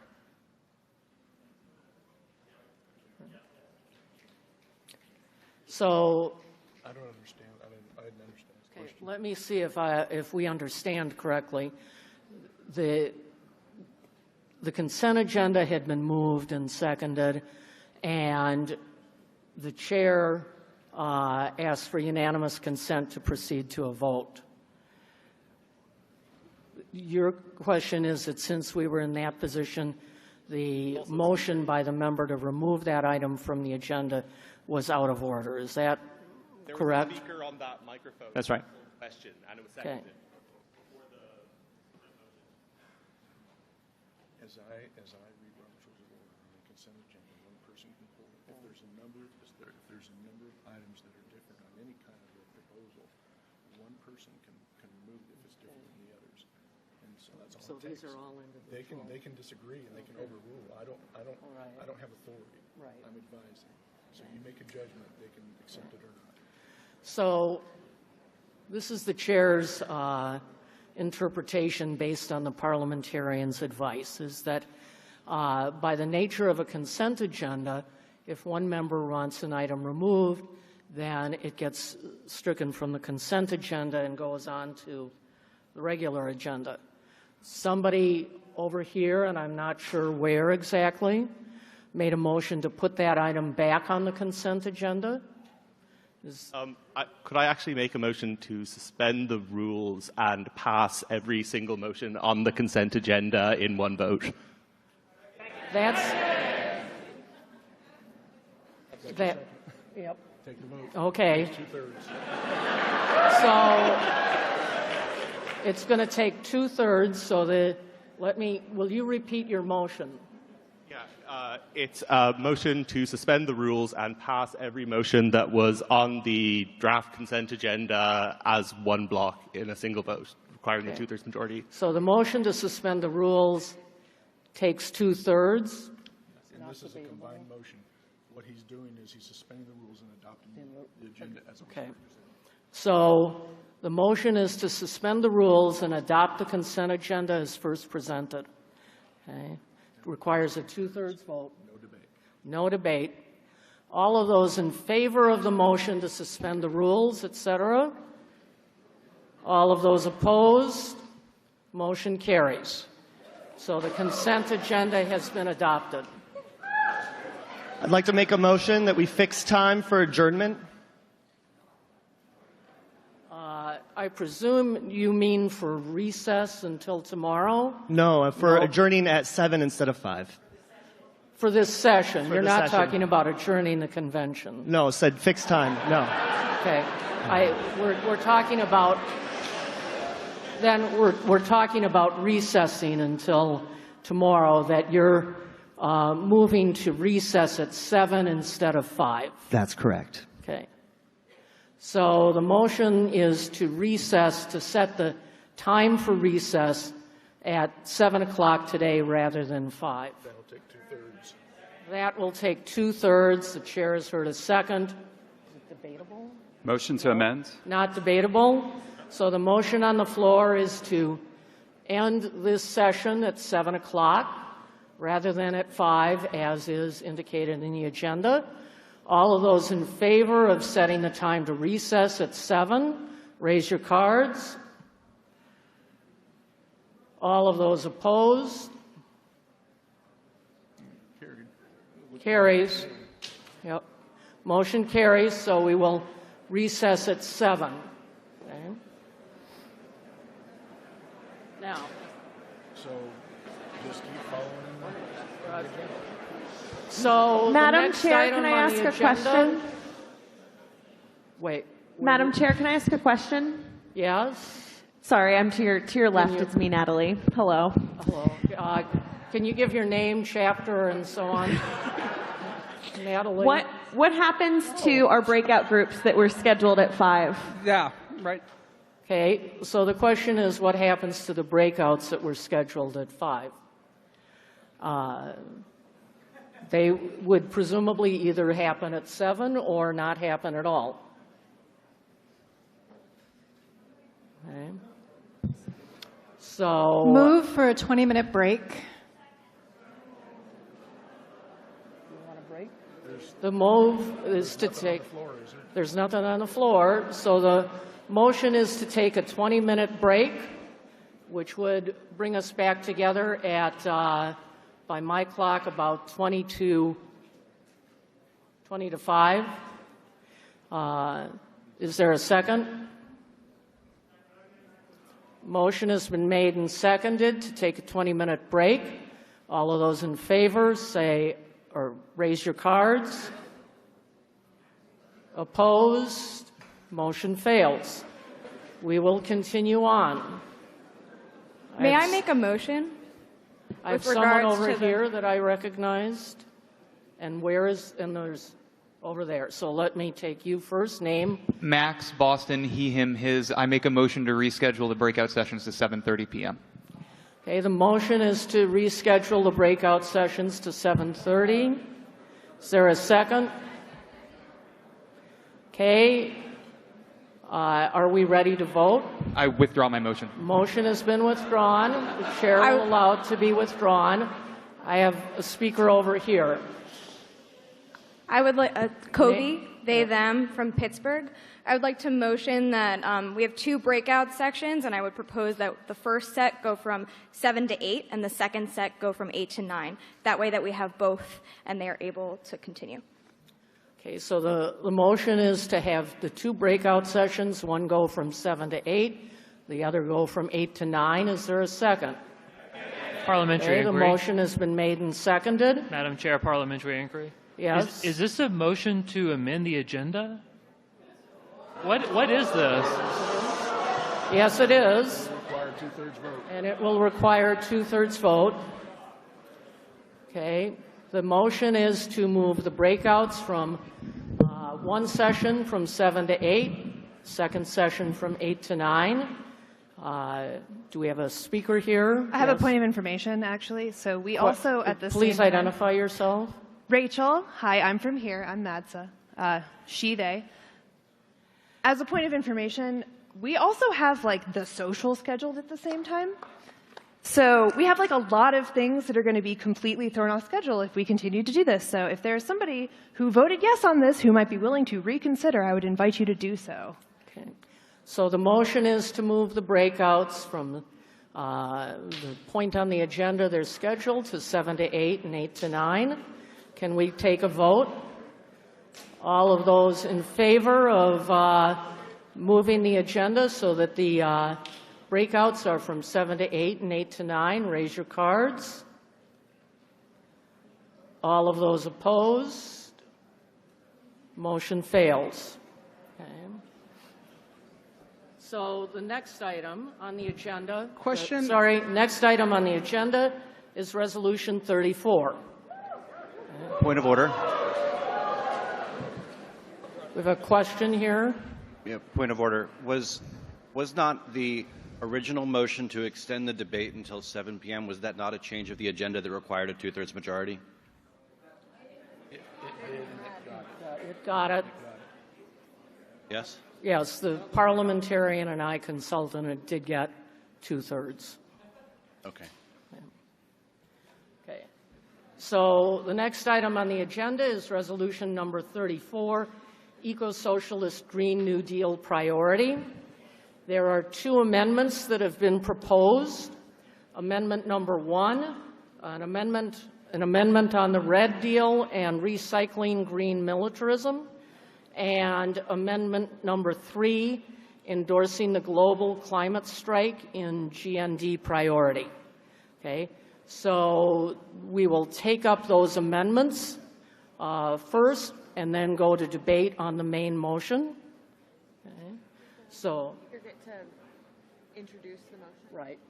We'll have someone introduce the motion and then go to the amendments. So is there someone who can introduce the Eco-Socialist Green New Deal Priority Resolution? Hi, I'm Sydney Gazarian. I'm one of the authors on the resolution. I move the resolution and like to speak in favor.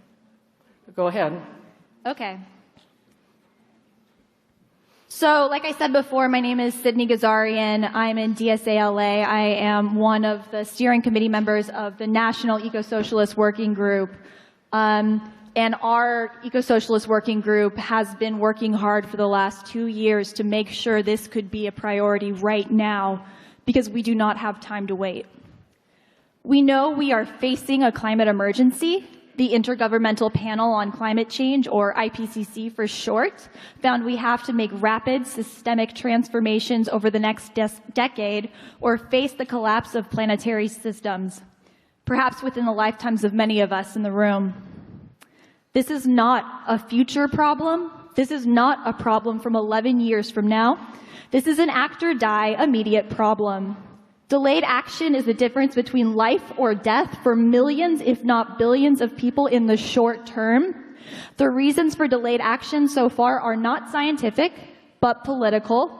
Our bought and paid for politicians are choosing inaction and choosing to maintain the status quo and their own wealth and power over our lives. So-called benevolent billionaires will never save us either. It will take all of us, the 99%, taking on the 1% to make it through. The climate crisis is class war. But I'm not here to talk about the crisis. I am here for its possibilities. There are scientists and movements rising up around the world demanding system change, not climate change. One of the most exciting possibilities was forwarded by a DSA-backed candidate in an insurgent youth movement in the form of the Green New Deal. The Green New Deal proposes a 10-year mobilization that would effectively restructure society and the economy to serve working-class people. And it's so much more than a climate policy. It would create millions of high-paying jobs with benefits, stronger labor protections, guaranteed health care, housing, public banks, and uplift frontline and vulnerable communities, and so much more.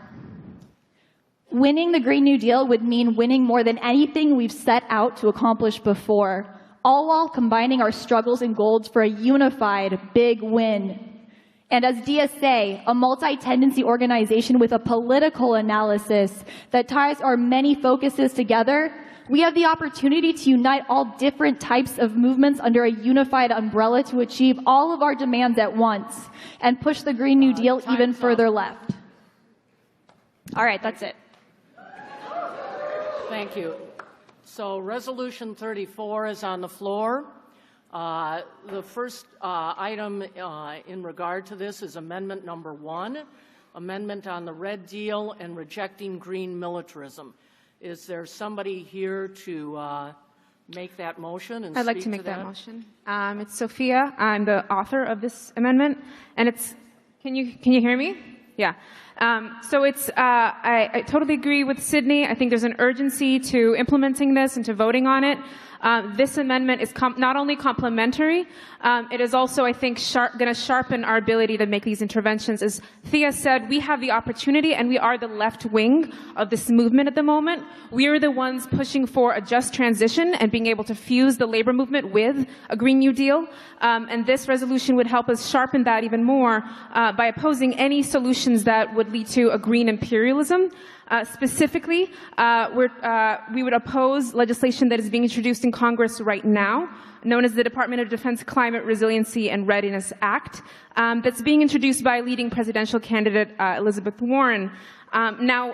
This is, we've seen that the DNC has caved to the movement thanks to the Sunrise Movement's continued efforts. We now have the first presidential debate dedicated to the climate crisis that's going to happen in September, that is going to sharpen our ability to actually show who's interested and who's not in resolving the climate crisis. There will be people who pay lip service to the Green New Deal, but I think people are conscious of who the centrists are, who want to continue in maintaining the status quo, and who is for radical solutions. This resolution would help us sharpen the argument that the only candidate that is for class struggle remains Bernie Sanders. This would help us sharpen those arguments a lot more and point to the fact that he relies on a mass movement and the working class to implement that, not the Pentagon, which is what this bill would be about, which would she's introduced it to the Senate Armed Services Committee, which has Joe Manchin, which, as we know, is the senator from West Virginia, an enemy of teachers and strikes and a friend of coal country. And we know that if this is passed through, it will be more of the same. This resolution will help us be able to make the distinction, and the other component to it is that it commits to working closely with the indigenous group Red Nation, which is unique as the one Marxist indigenous organization that is creating a socialist current within the Native community and is actively pushing for a Green New Deal. Thank you. Is there a speaker against the amendment? What's on the floor now is this amendment number 1. Is there a speaker against? Hi, my name is Ashik Siddiq from Metro DC DSA. I was one of the drafters of the resolution on the screen. I'd just like to note that I support the spirit and the text of the amendment, but it was proposed before a friendly amendment was made by the authors of the resolution, including myself, that was meant to consolidate a bunch of amendments, including this one, into just more concise text. So to address what I think is the spirit of this amendment, which I support, into the top line on point A, we reintroduce text from the Green Deal principles that were drafted by the Eco-Socialist Working Group, including one principle to demilitarize, decolonize, and strive for international solidarity toward global climate justice, which we think affirms the intent of the Red Deal part of this amendment, as well as the demilitarizing principle, which we support. It's just there were several amendments that were very long, and we just wanted to keep it tight. Yeah, also in point E, we affirm indigenous liberation as one of the movements that we want to build relationships within DSA. Let me just remind people, we want to try and hold it so that this microphone to my right is for speakers in favor. The microphone over here by Yitzhak is for speakers against. Those of you lining up behind the third mic and back, we would like to have that be for points of order and similar parliamentary inquiries. Is there another speaker for? I have someone coming up here. Again, this is for amendment number 1. Comrades, my name is Julian Trujillo. I'm a co-chair of the Albuquerque. Comrades, my name is Julian Trujillo. I'm a co-chair of the Albuquerque DSA. I'm here today to speak in favor of Resolution 34 and Amendment 1, specifically the DSA's endorsement of the Red Deal. As an organizer in the Southwest, the idea of what is colonized, what is stolen, and what is not becomes readily apparent, almost more so than in other areas. In New Mexico and other parts of the country, we are seeing a renewed energy and commitment to indigenous rights and sovereignty. I am proud to call the members of the Red Nation, the authors of the Red Deal, my friends and comrades. This bond is one that is forged in the streets of Santa Fe, standing up against celebrations of genocide and colonialism. The Red Nation are not just the authors of the Red Deal, they are a group of radical indigenous people who are fighting back against the United States imperialist settler colonialist state. They are not just fighting for land and sovereignty, but for survival. In my experience, the members of the Red Nation are true comrades in the struggle that we now face today. The Red Deal stands as a living, breathing document and will grow and develop as time moves on. But the four major principles are: what creates crisis cannot solve it. Divestment is only half the solution. We need to take the money that we have divested from harmful industries and invest it in programs that will benefit those most scarred. Changes from below and to the left. We must work to empower the poor and downtrodden, to help assert their natural power and demand back what was taken from them for so long. Politicians cannot do what mass movements can. We must embrace non-reformist reforms and achieve our dreams of abolition, decolonization, and liberation. And finally, from theory to action, we must take what we have learned from the radical traditions of old and new to mobilize and fight with renewed vigor. If you believe these high ideas and want to do more than just the bare minimum, join us and approve Amendment 1. We have a revolution to win, nothing to lose but our chains. Thank you. Do we have a speaker against? Yitzhak? I want to see a Could show you of identify hands. yourself first? My name is Yitzhak Epstein. I'm from New York City, and I do have what do you call it? A nickname, whatever that is. First of all, how many of you have read this amendment?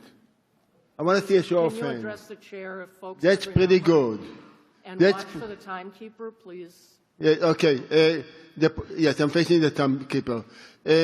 I quickly read it, and I said, okay, I'm also against greenwashing the military. It may be okay, I may not be opposed to it. And then I read the wording. From the wording, it is an amendment intended to dump on Senator Elizabeth Warren if we are lucky enough, and if Bernie does not make it, maybe the presidential candidate against Trump. And the point is that we are opening a salvo against Elizabeth Warren with the rhetoric of this resolution. It's not the content. It is an anti-Elizabeth Warren resolution. and I'm going to vote against it. Just a little reminder, please, when you're speaking, address the chair. We have a timekeeper over here who's going to give you warnings at 1 minute and 30 seconds, and then I'll cut you off when your time is up. Speaker in favor. Madam Hi. Chair. Hi, my name is Elizabeth Morgan. Aishan Her. I'm from DSA San Francisco. I'm strongly in favor of the Green New Deal resolution and also this amendment. And I urge all the delegates here to vote yes on it. And so I'd like to end debate on this question. Okay. So this is a call. A second. This was a call for the question. It's been seconded. All those in favor of closing debate on the amendment, raise your cards. All those opposed? Motion carries. We'll move now to a vote on Amendment 1. All of those in favor of Amendment 1, please raise your cards. All of those opposed? The amendment carries. Next item on the agenda is Madam Chair, 3. I'd like to make a motion to reconsider the 2-hour extension of debate. I'm horribly sorry to do this. I voted for. It's not in order right now. We're. Make the motion, but it'll have to be processed later. You can move to reconsider, but we'll have to deal with it after we've dealt with this resolution. Okay. We're in the middle of debate on the resolution. Okay. And so the motion is to reconsider the time extension. Is there a second to the motion to reconsider? Okay. So after we deal with this resolution and its amendments, we'll come back to that motion. Okay. So the next item is Amendment number 3, endorsing the global climate strike and the Green New Deal priority. Point of inquiry for the chair. Excuse me. Yes. Alec Eskelson, he, him, Kansas City DSA. I would like to understand how the chair intends to recognize motions as distinct from speeches. I think twice it's occurred, I don't want to assume ill will my comrades, but I think twice it's occurred that speeches were recognized who finished their speeches with a call or a motion of some kind. Are we considering it okay to finish, having been recognized for a speech, to finish with a motion, especially This is a valid point. Let me just remind people that if you're going to make a motion, for example, to call a question, you come to the mic, you make the motion to call a question. You do not precede that or follow it with a speech. Okay. Thank you. To precede it is in order. You can speak for a while and then call the question. Okay, so the parliamentarian advises me that you can speak and then call a question. Okay? So the next item. Point of privilege, I'm so sorry. Yes. Okay, we have it up now, but Evan Kolosna, he, him, Asheville, North Carolina.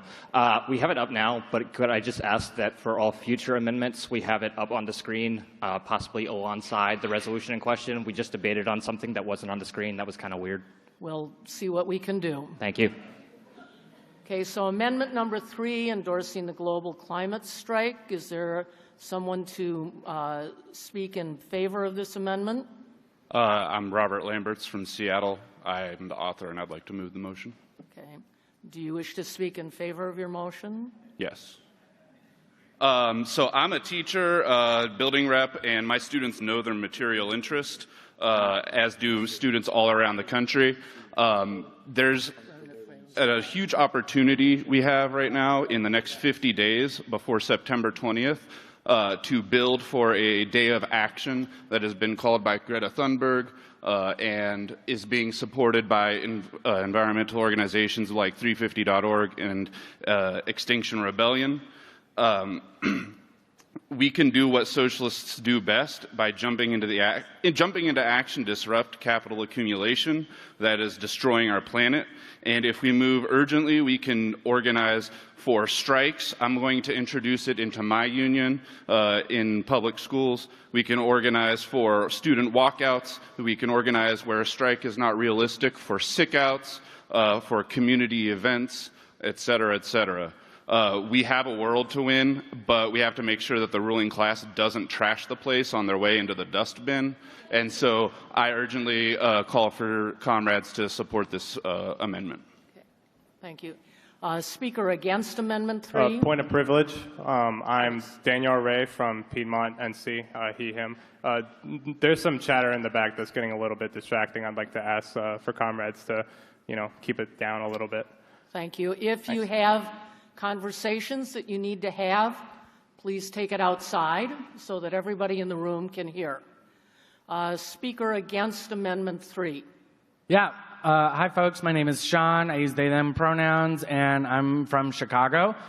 So when I saw this resolution, or this amendment to the resolution, I was sort of ambivalent about it.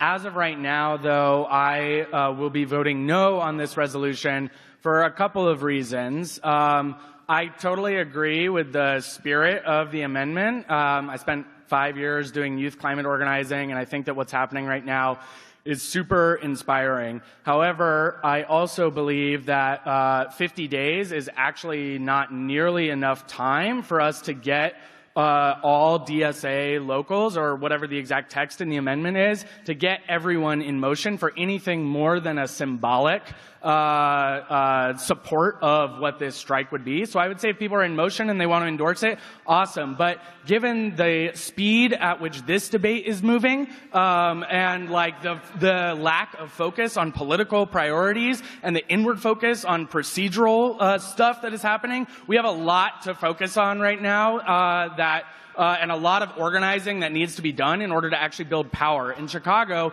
it took us 1.5 years to actually launch a campaign and electing 6 aldermen onto city council to actually get a campaign started to take public control of our utility, which is what the Socialist Green New Deal calls for. So I would strongly urge folks to actually be thinking about what it's going to take to articulate a Socialist Green New Deal and keep that spirit through the entire weekend, not just thinking about procedural stuff. Thank you. Do we have a speaker in favor of Amendment 3? Yes, my name is Barbara McVeigh, represent North Bay, California. Her.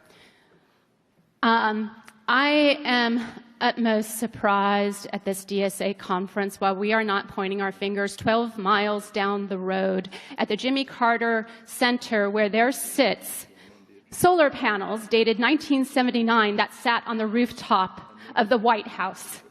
When President Jimmy Carter screamed at the American people under the crisis of confidence speech, not to follow your fear, but to follow confidence, when we knew about carbon consequences. Page 17, Post-Petroleum World, published 1976 in Washington, D.C. We knew, and we had a president who tried to do something about it, and the people failed to listen and threw him under the bus, calling him a peanut farmer. He was a scientist and an engineer. We have wasted time for 40 years, and the fact that we think this crisis just started 10 years ago is a failure on our end. We owe it to these kids. We owe them everything right now. And there are no excuses unless you start making them up. I stand that we support these youth on every level possible, and if you try to make an excuse, you are part of the problem. Honorable Chair. Is there a motion to call the question? William Conlon, Baton Rouge, DSA, he, him pronouns. Wait, hold on. The motion over here was to call the question. Is there a second? Okay, so the motion on the floor is to call the question on Amendment 3, endorsing the global climate strike. All of those in favor of calling the question, raise your cards. All of those opposed, motion carries. We'll now move to a vote on Amendment number 3. All of those in favor of Amendment number 3, raise your cards. All of those opposed, motion fails. Amendment fails. The next item is Amendment number 14, adding language on resilience and adaptation strategies to the Green New Deal priority. Is there somebody who wishes to speak on behalf of Amendment 14? Could I actually interject with a point of privilege? Point Sorry. of privilege, yes. I know. This is really annoying and it keeps happening. Thank you for bearing with me. Can we make the text on the screen bigger so that it's legible to people in the back? Okay, we want the text on the screen to be bigger, if possible. So I know there's a lot of work text, on it. Yep. but, you know. Okay, thank you. So amendment number 14, is there someone to speak in favor? Hello, so this is me, Emily Sheher, from East Bay DSA, and this here to speak on behalf of us people who submitted this amendment is Nishi, he, him, from San Francisco chapter. Good afternoon, comrades. So I just wanted to give you a little bit of thought behind why we wrote this amendment. And essentially the thrust is we want to build or advocate for a Green New Deal that is as comprehensive and radical as possible.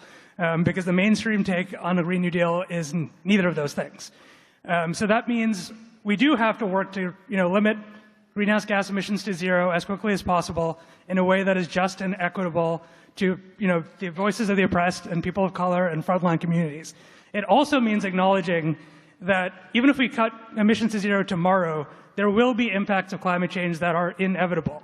So any Green New Deal must also allocate resources towards resiliency and adaptation.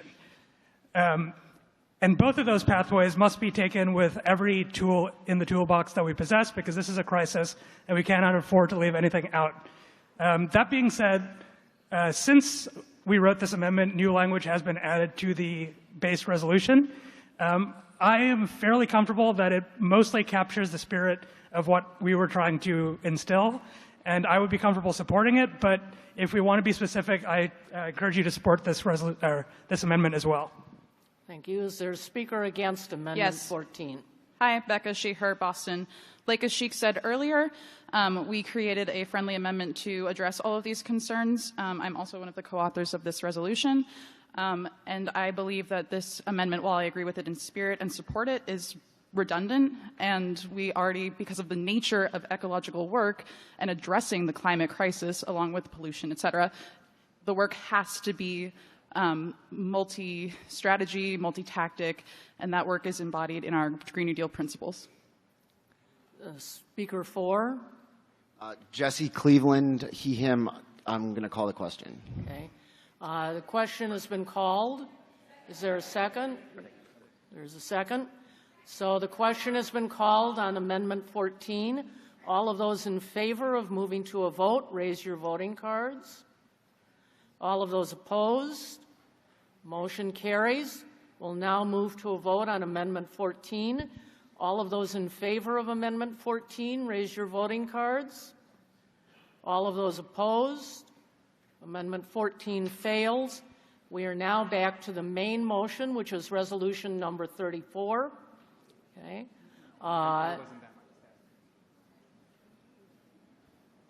Do we have a speaker on resolution 34? We had one earlier. Is there a speaker against? Call the question. The question has been called over here. They really should wait till they're until you acknowledge them. Okay. So the motion has been called. Question has been called. There has been a second. All of those in favor of moving to a vote on resolution 34, raise your voting cards. All of those opposed? Motion carries. We'll now move to a vote on resolution 34. All of those in favor of resolution 34, raise your voting cards. All of those opposed? Resolution 34 passes. Thank you. We are now back to the point that was made earlier, and the parliamentarian has instructed me that the earlier call to reconsider is out of order. What is in order is a motion to suspend the rules, to go back to the original recess time of 5 o'clock or make some other adjustment. Second that motion. And that would require 2/3. So is there a motion to further amend the agenda? Motion to the agenda. Yeah. Okay. And Alexander Hernandez, he, him, Metro Atlanta. And how would you like to amend the agenda? To go back to the original recess at 5 o'clock? Yes. Okay, so the motion on the floor is to suspend the rules to return and to I'll just say real quickly before the motion on the floor is to suspend the rules in order to return to the original recess time of 5 o'clock 5:30 for the if we General could. Assembly. Is there a second to that motion? Second. Okay. If I could just clarify, 5:30 because of that break. 5:30. And also just want to add again, all the planning that went into before we all showed up today, I think we should really respect what folks put into it and go back to the original time. Thank you. Thank you. So the motion is to basically return to the original time. That motion has been seconded. It's a suspension of the rules, so it requires a 2/3 vote. Point of information. Where's the point of information here? Name? Jessica from Silicon Valley. Actually, just maybe it's a clarification, but if we do this, what happens to all the stuff we were supposed to talk about today? Because we don't have extra time. What do we do? Natalie will. So there's a couple things. So first, as I understand it, the speaker here has made a motion to change the time of our adjournment for the day to 5:30, which would mean we would immediately head into the first round of breakout groups, which were scheduled for 5:30. So they'd start a little late. Then the second part is we have a whole docket of, let's say like 12 resolutions that we should have finished 2 hours ago that we haven't gotten to yet. And as I understand it, although somebody could complicate this from the floor, what we will do is continue with the order of resolutions and CB changes and amendments as adopted by the convention in the agenda. And we would also abide by the schedule of debate blocks. But what we would do is every time we come back to debate, we would just pick up where we left off. Now, the caveat to that is if we continue to run significantly over time, if we continue to make numerous points of information and everything, we will run out of time for the agenda that we have adopted, and things will be cut, for lack of time, essentially. So would that coming back to, sorry everybody, would that coming back to it be after the breakouts then? No, so yeah, I'm just wondering what happened. Are we just going to start tomorrow? We would return to debate at the regularly scheduled debate block tomorrow, which is at 11 a.m. tomorrow, but we wouldn't pick up with what was originally scheduled at that time. We would pick up where we left off in the agenda. Unless someone made a different motion. Point of information. Point of information, yes. Are there people who flew in from around the country or around the world specifically to participate in these workshops who would have to go home without having had the chance to speak if we override them on the schedule? It appears that the answer is yes. Thank you. Okay. So the motion on the floor is to suspend the rules, to revert to original recess time of 5 or 5:30, at which point we'd go into the breakouts for this evening, and then return to our agenda tomorrow morning. There is no question to call. It's an automatic vote. It's an automatic vote, so it requires 2/3. So we'll go to a vote. This is the motion to suspend the rules to return to our original recess time for our general session. It'll be at 5:30. Okay, and that'll be 5:30. All of those in favor of suspending the rules to return to that recess time? All of those opposed? Motion carries. Okay. All right. So we're going to continue on. As soon as I Can I make another motion to? Sorry. The item on the agenda next is Resolution 82, which has one amendment, number 9. I have an idea. Can I make a motion to suspend the rules to You say your amend the name. agenda? LaDawn Steuben from Phoenix. To replace the plenary tomorrow morning, that's an hour and a half with debate, so we have an extra hour and a half. So the motion on the floor is to suspend the rules to modify the agenda so that we would have additional debate in place of the plenary that's currently scheduled. And that's requires two-thirds, it's not debatable. Requires two-thirds, it's not debatable. It does require a second. Is there a second? Okay. Can I ask a point of information? The motion, which is not debatable, is to suspend the rules so that in place of tomorrow's plenary, we would take that time for additional debate. Point of information? Yes. Who's on the plenary tomorrow, and what will we be discussing? Natalie? Is there someone from the program committee who can shout out the names? Thank you, Allie. She's coming. Just hold on 1 second. I don't have all the names right in front of me, but I want to make one sort of statement. One of the plenary speakers is due any minute, and she's coming to give her plenary tomorrow. And she's just one of many who've been preparing for days to present. And so I think we really need to consider that as well. So, okay, I wish I had the list right in front of me, but I wasn't prepared to come run up here. We have Kate Sheets-Hodge from Chattanooga to talk about DSA for Bernie. We have, thank you, perfect.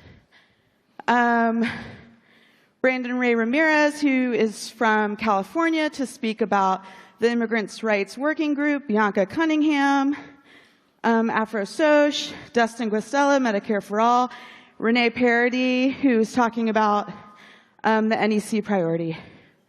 Sorry, I'm out of breath because I ran up here. Thank you. Thank you. So the motion is to suspend the rules to substitute debate time tomorrow morning in place of the plenary with the speakers that Allie just mentioned. This requires two-thirds. Okay. I have a All point of those in favor of suspending the rules to adjust. Point of information.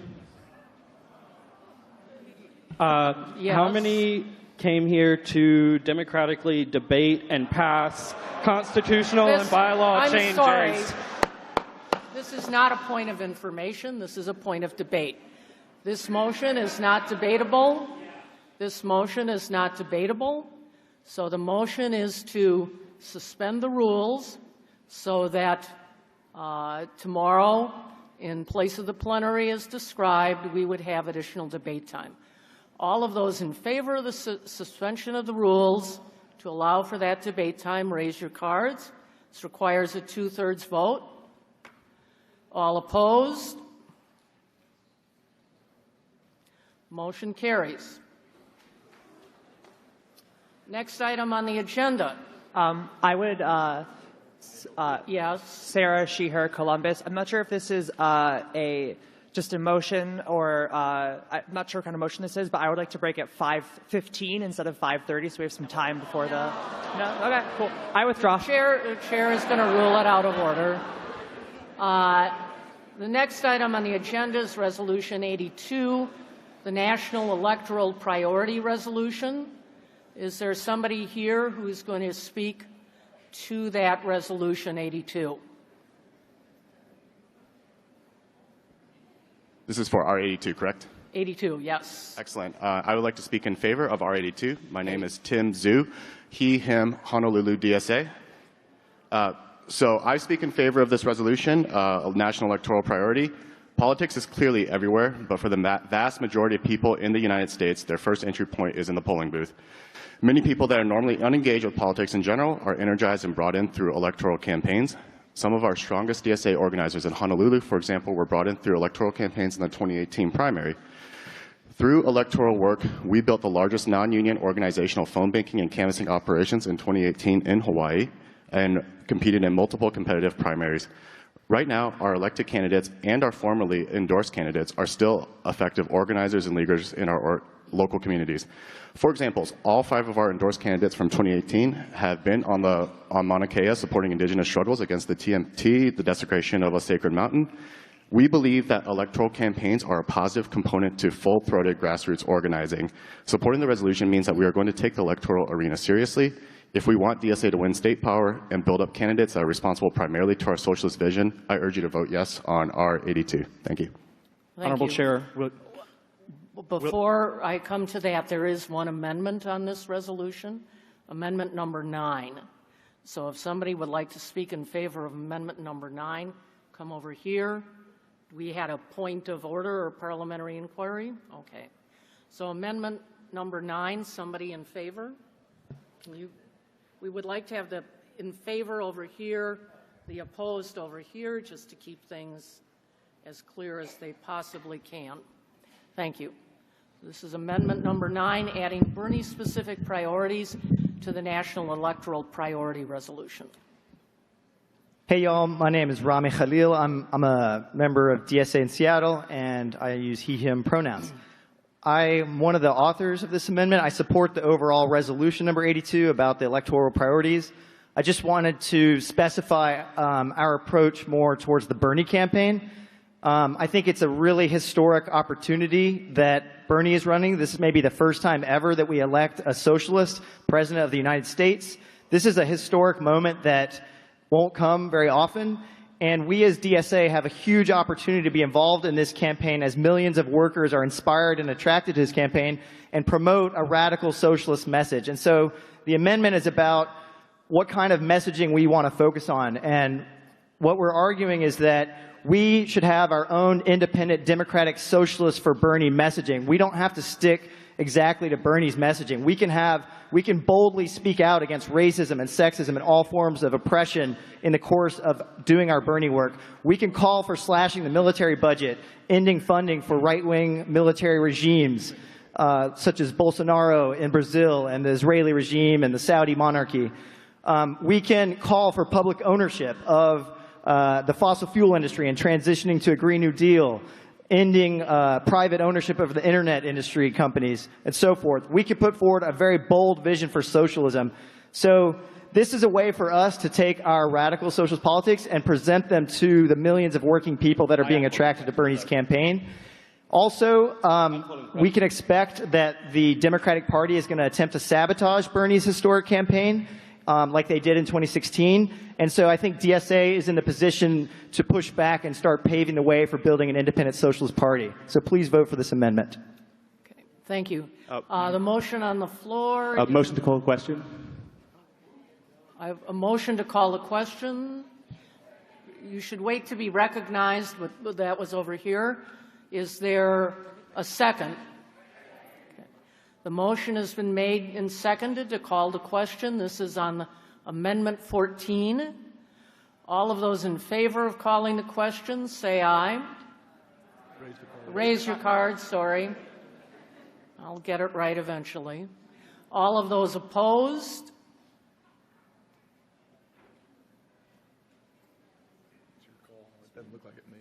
Yeah, the chair believes that the motion to call the question failed, so we're back to debate. We have a speaker against at this microphone. Thank you. Hi, my name's Sam Lewis, he, him. I'm from New York City, DSA. I speak against this amendment as a major supporter of Bernie Sanders. Personally, a supporter of DSA's endorsement of Bernie Sanders, someone who helped draft the New York City field plan to have an independent campaign to support Bernie Sanders, and a supporter of DSA's independent expenditure.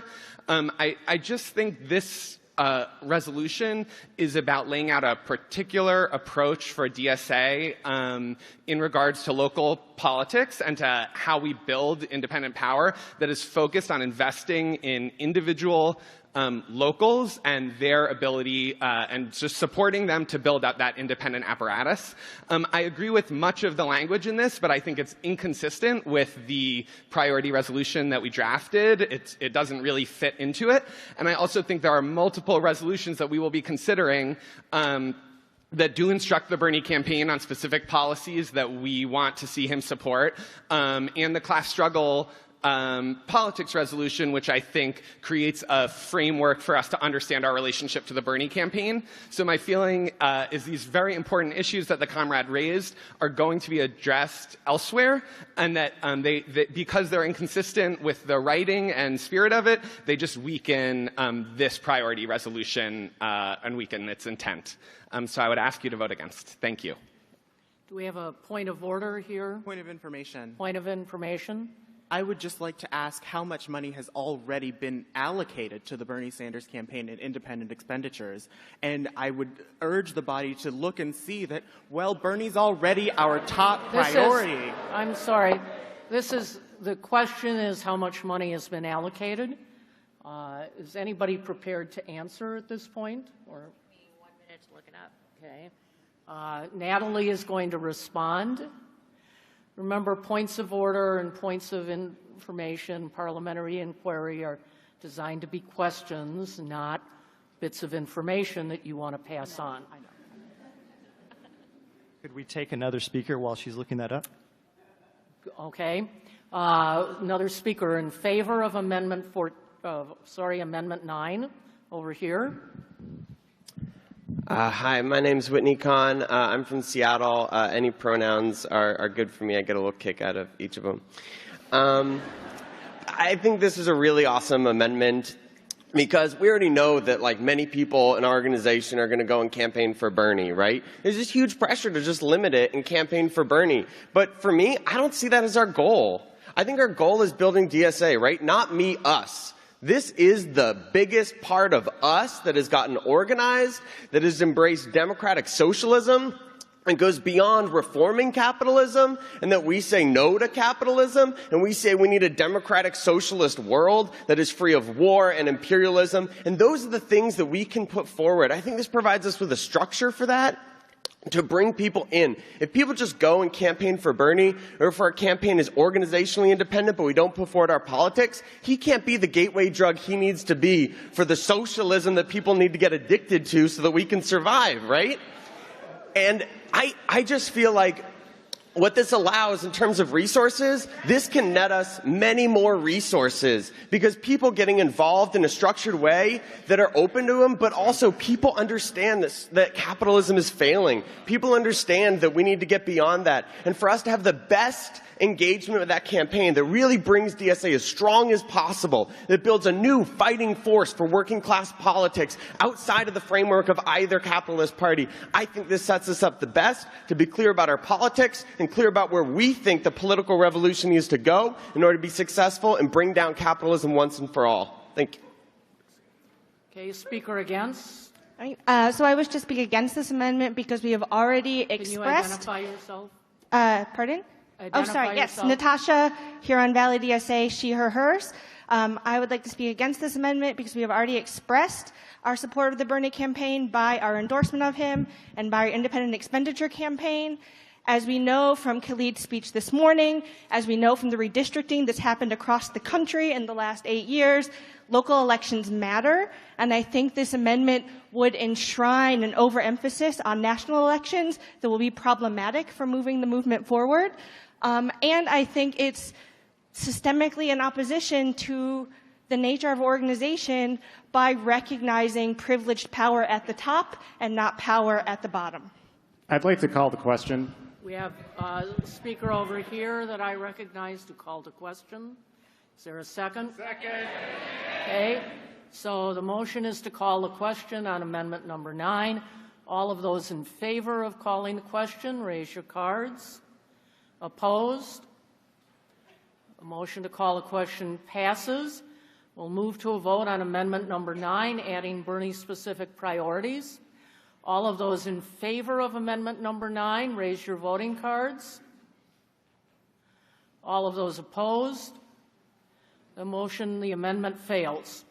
We're now on to resolution number 82, the National Electoral Priority Resolution. Okay. So we'll take a speaker in favor over here. Right. I'm going to try to make this quick. Spencer, Chan, Chicago DSA, any pronouns. Comrades, I urge you to support Resolution 82 to recommit DSA to engaging in electoral work as a national priority and to expand the resources available to the National Electoral Committee so we can aid and uplift the electoral work of locals. We recognize electoral organizing is one of many tools available for us to building socialist power, but it's an important one. I don't believe we'll legislate socialism from above, but I do know that we need to elect socialists to office to serve as tribunes to our movement who will amplify the voices of our demands and our struggles.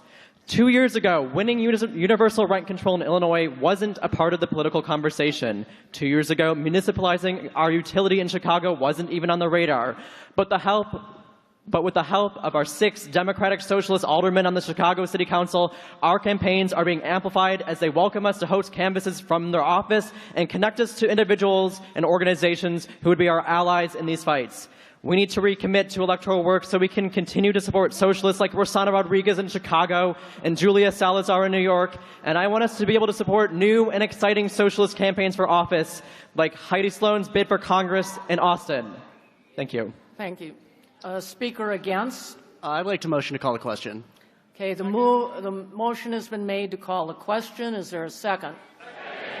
Okay, all of those in favor of calling the question on Resolution 82? Okay, all of those opposed? The motion carries. We'll move to a vote on Resolution 82. All of those in favor of Resolution 82, raise your cards. All of those opposed? Resolution 82 passes. Thank you. The next item on the agenda is Resolution number 74, Bernie Housing Policy Recommendations. I've got a point of privilege.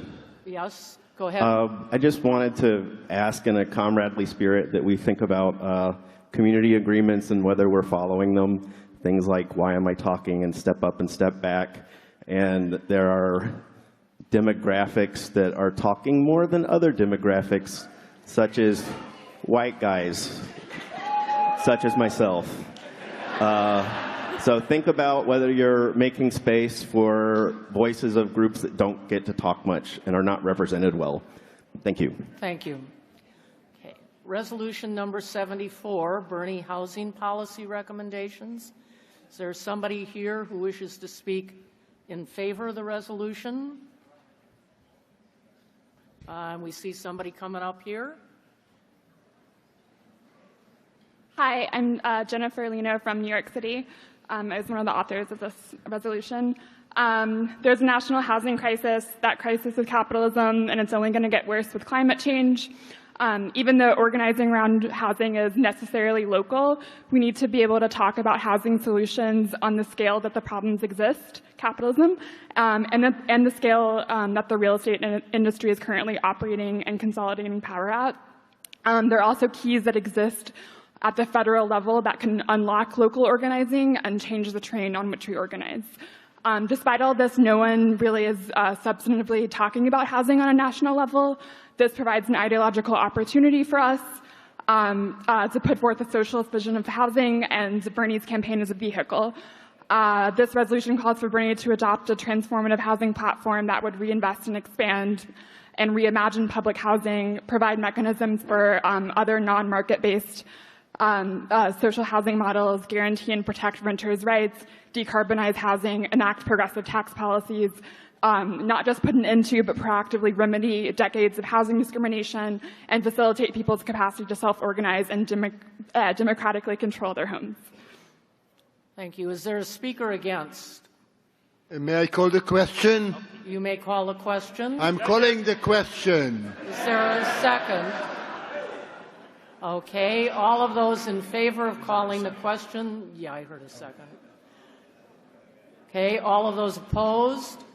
The motion carries. We'll now move to a vote on resolution number 74, Bernie Housing Policy Recommendations. All of those in favor of the resolution, raise your cards. All of those opposed? Motion carries.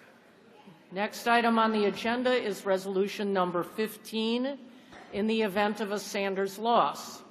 Is there somebody to speak on behalf of Resolution 15? I see. Hey, that's mine. In favor? I didn't think we were going to get here today. Okay. And are you speaking in favor? Yes, this is my resolution. I wrote this. Can you come up to the in favor, Mike? Yes. You want me to go that one? Yeah, I'm sorry.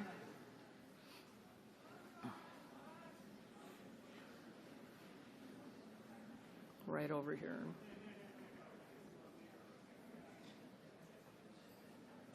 Hey, I'm not bringing my A game because I didn't think we were going to get to this today, but whatever. I did not pass out anything that was like vote for this, definitely. So, so if you didn't read it, the spirit of this resolution is this. We endorse Bernie Sanders. Whether you agree, you disagree, we did. Now we're going to have to decide what we're going to do in the next year if he doesn't get the Democratic nomination, right? We know that that's a timeline, and it's going to be really hard to make that decision in the midst of everything, right? There's going to be a lot of pressure for everybody to come out against Trump, no matter who the candidates are. My resolution is saying we know who the other Democratic Party politicians would be, and I think we know that they don't jive with DSA. So basically, there's two things that we have to consider. One is that do we want DSA to use our legitimacy to boost a candidate that's a neoliberal that is not for what we're for? I think the answer is no. We don't want to do that. The other thing is that Bernie Sanders represents a candidate that can uniquely bring together a lot of people in this room. There's a lot of people who are very skeptical of the Democratic Party that are willing to suspend their, hatred of the party because Bernie works, for whatever reason, okay? So if Bernie's not the person, then what are we going to do? And all I'm saying in this resolution is we're not going to endorse another Democrat. I'm not saying that you can't vote for whoever you want to vote for. Do what you need to do. Thank you. Parliamentary inquiry. This is Daniel Ray from NC Piedmont, he, him. I'd just like a question on if there's is there a system as to who gets to speak first at the mic, for example? If someone wants to call the question or someone wants to speak in opposition of, is there a first come, first serve? It's basically first come, first serve. Thank you. Who the chair recognizes. So, speaker against. Hey, what's up, y'all? I'm Curtis with Miami DSA. Sorry I'm loud. I'm Cuban. That's how we are. But I'm speaking against. I understand the intent of this, and I certainly agree. We don't want to elect some corporate shithead like Joe Biden, right? But I have a lot of faith. We ain't gonna do that here, right? But I want to speak about a specific scenario that's actually very likely and has been talked about at higher echelons of the campaign and including in sectors of labor. And the scenario is that we have a number of candidates who have not gotten, who are staying in the race long, and no one has reached the threshold prior to the Democratic Convention to go in as the nominee. There is a very likely scenario, and like I said, this has actually been talked about, where Bernie Sanders and Elizabeth Warren will agree to a joint ticket. Now, depending on our leverage, whether Bernie has more delegates or whether Warren has more delegates, there could be a scenario where Warren is at the top of the ticket and Bernie Sanders is the VP candidate. Now, what I'm saying is, I'm not saying we should rush and endorse it, but what I'm saying is we should not ensure with this vote that we don't at least have the option to discuss whether in that scenario, whether we would support a Warren Sanders ticket. So I would ask that we vote no to give ourselves the option in the case that that likely scenario happens so that we could at least have a discussion about it, about what's most strategic for the organization. Thank you. Call the question. Okay. Question has been called at this mic. Can we Is there a maybe second? Can we let a woman say something about this? That would be great. Not just men, not just men talking about this. Before, if we could have a little order here, if we want additional speakers, then the question has been called. Vote against the question. Okay. So if you want additional... For DSA to support Bernie and to campaign for Bernie are very unique to him. Generally, I don't think DSA going forward, and we have in the past endorsed presidential candidates, generally shouldn't. Asterisk Bernie Sanders, because he is an independent democratic socialist, and his politics are uniquely aligned with ours, and we uniquely stand to benefit. I don't think this resolution would not allow other chapters to engage in work around the elections, whether that's in 2020, whether that's for a specific candidate or other issues around the election. I think this very much clearly tells the NPC, do not nationally endorse another candidate unless it is Bernie Sanders for president. Thank you. Is there a speaker against? David, he, him, DC delegate. I just want to let the body know that and the chair, that there's been a letter going around from DSA members in swing states who are very much against this resolution. They want to not necessarily endorse anyone, but they don't want to take any cards off the table right now, and that I think Rachel said it really well, so I don't want to repeat her, but there are incredibly real stakes, and I just feel that we don't know those stakes right now in August 2019, and I just feel that this is just too restrictive, and I want to respect my swing state comrades. I live in a very blue area, so it's not really relevant for me, but I think that Trump is just too dangerous for us to take cards off the table right now, and I yield my time. Speaker in favor?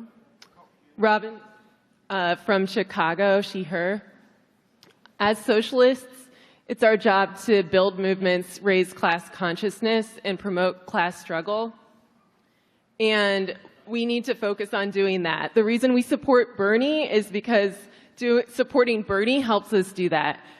Supporting any other candidate on the Democratic side will not do that. This is our moment to send a message about what kind of organization we are. We're all here together. We flew in from all over and made a lot of sacrifices to be here. We won't get a chance to make this decision democratically after the primary. And the other thing I want to say is we're not conceding to Trump. We know how important it is to defeat Trump. So we can find other ways to drive people to the polls, ballot referendums about issues we care about. Before you go on, we are at time for this session, so Motion we need to move to a vote. Call the question. We don't need to call a question because we're at time. We have to go to an immediate vote on this. So the resolution is Resolution 15. Okay. In the event of a Sanders loss. I actually had a question. Okay. We previously set a time certain to end this session. So we're at Resolution 15 in the event of a Sanders loss. We're going to move immediately to a vote. This is a vote on Resolution 15. All of those in favor of Resolution 15, raise your cards. All of those opposed? Resolution 15 passes. We are now going to our breakout rooms. You'll see the details in the agenda.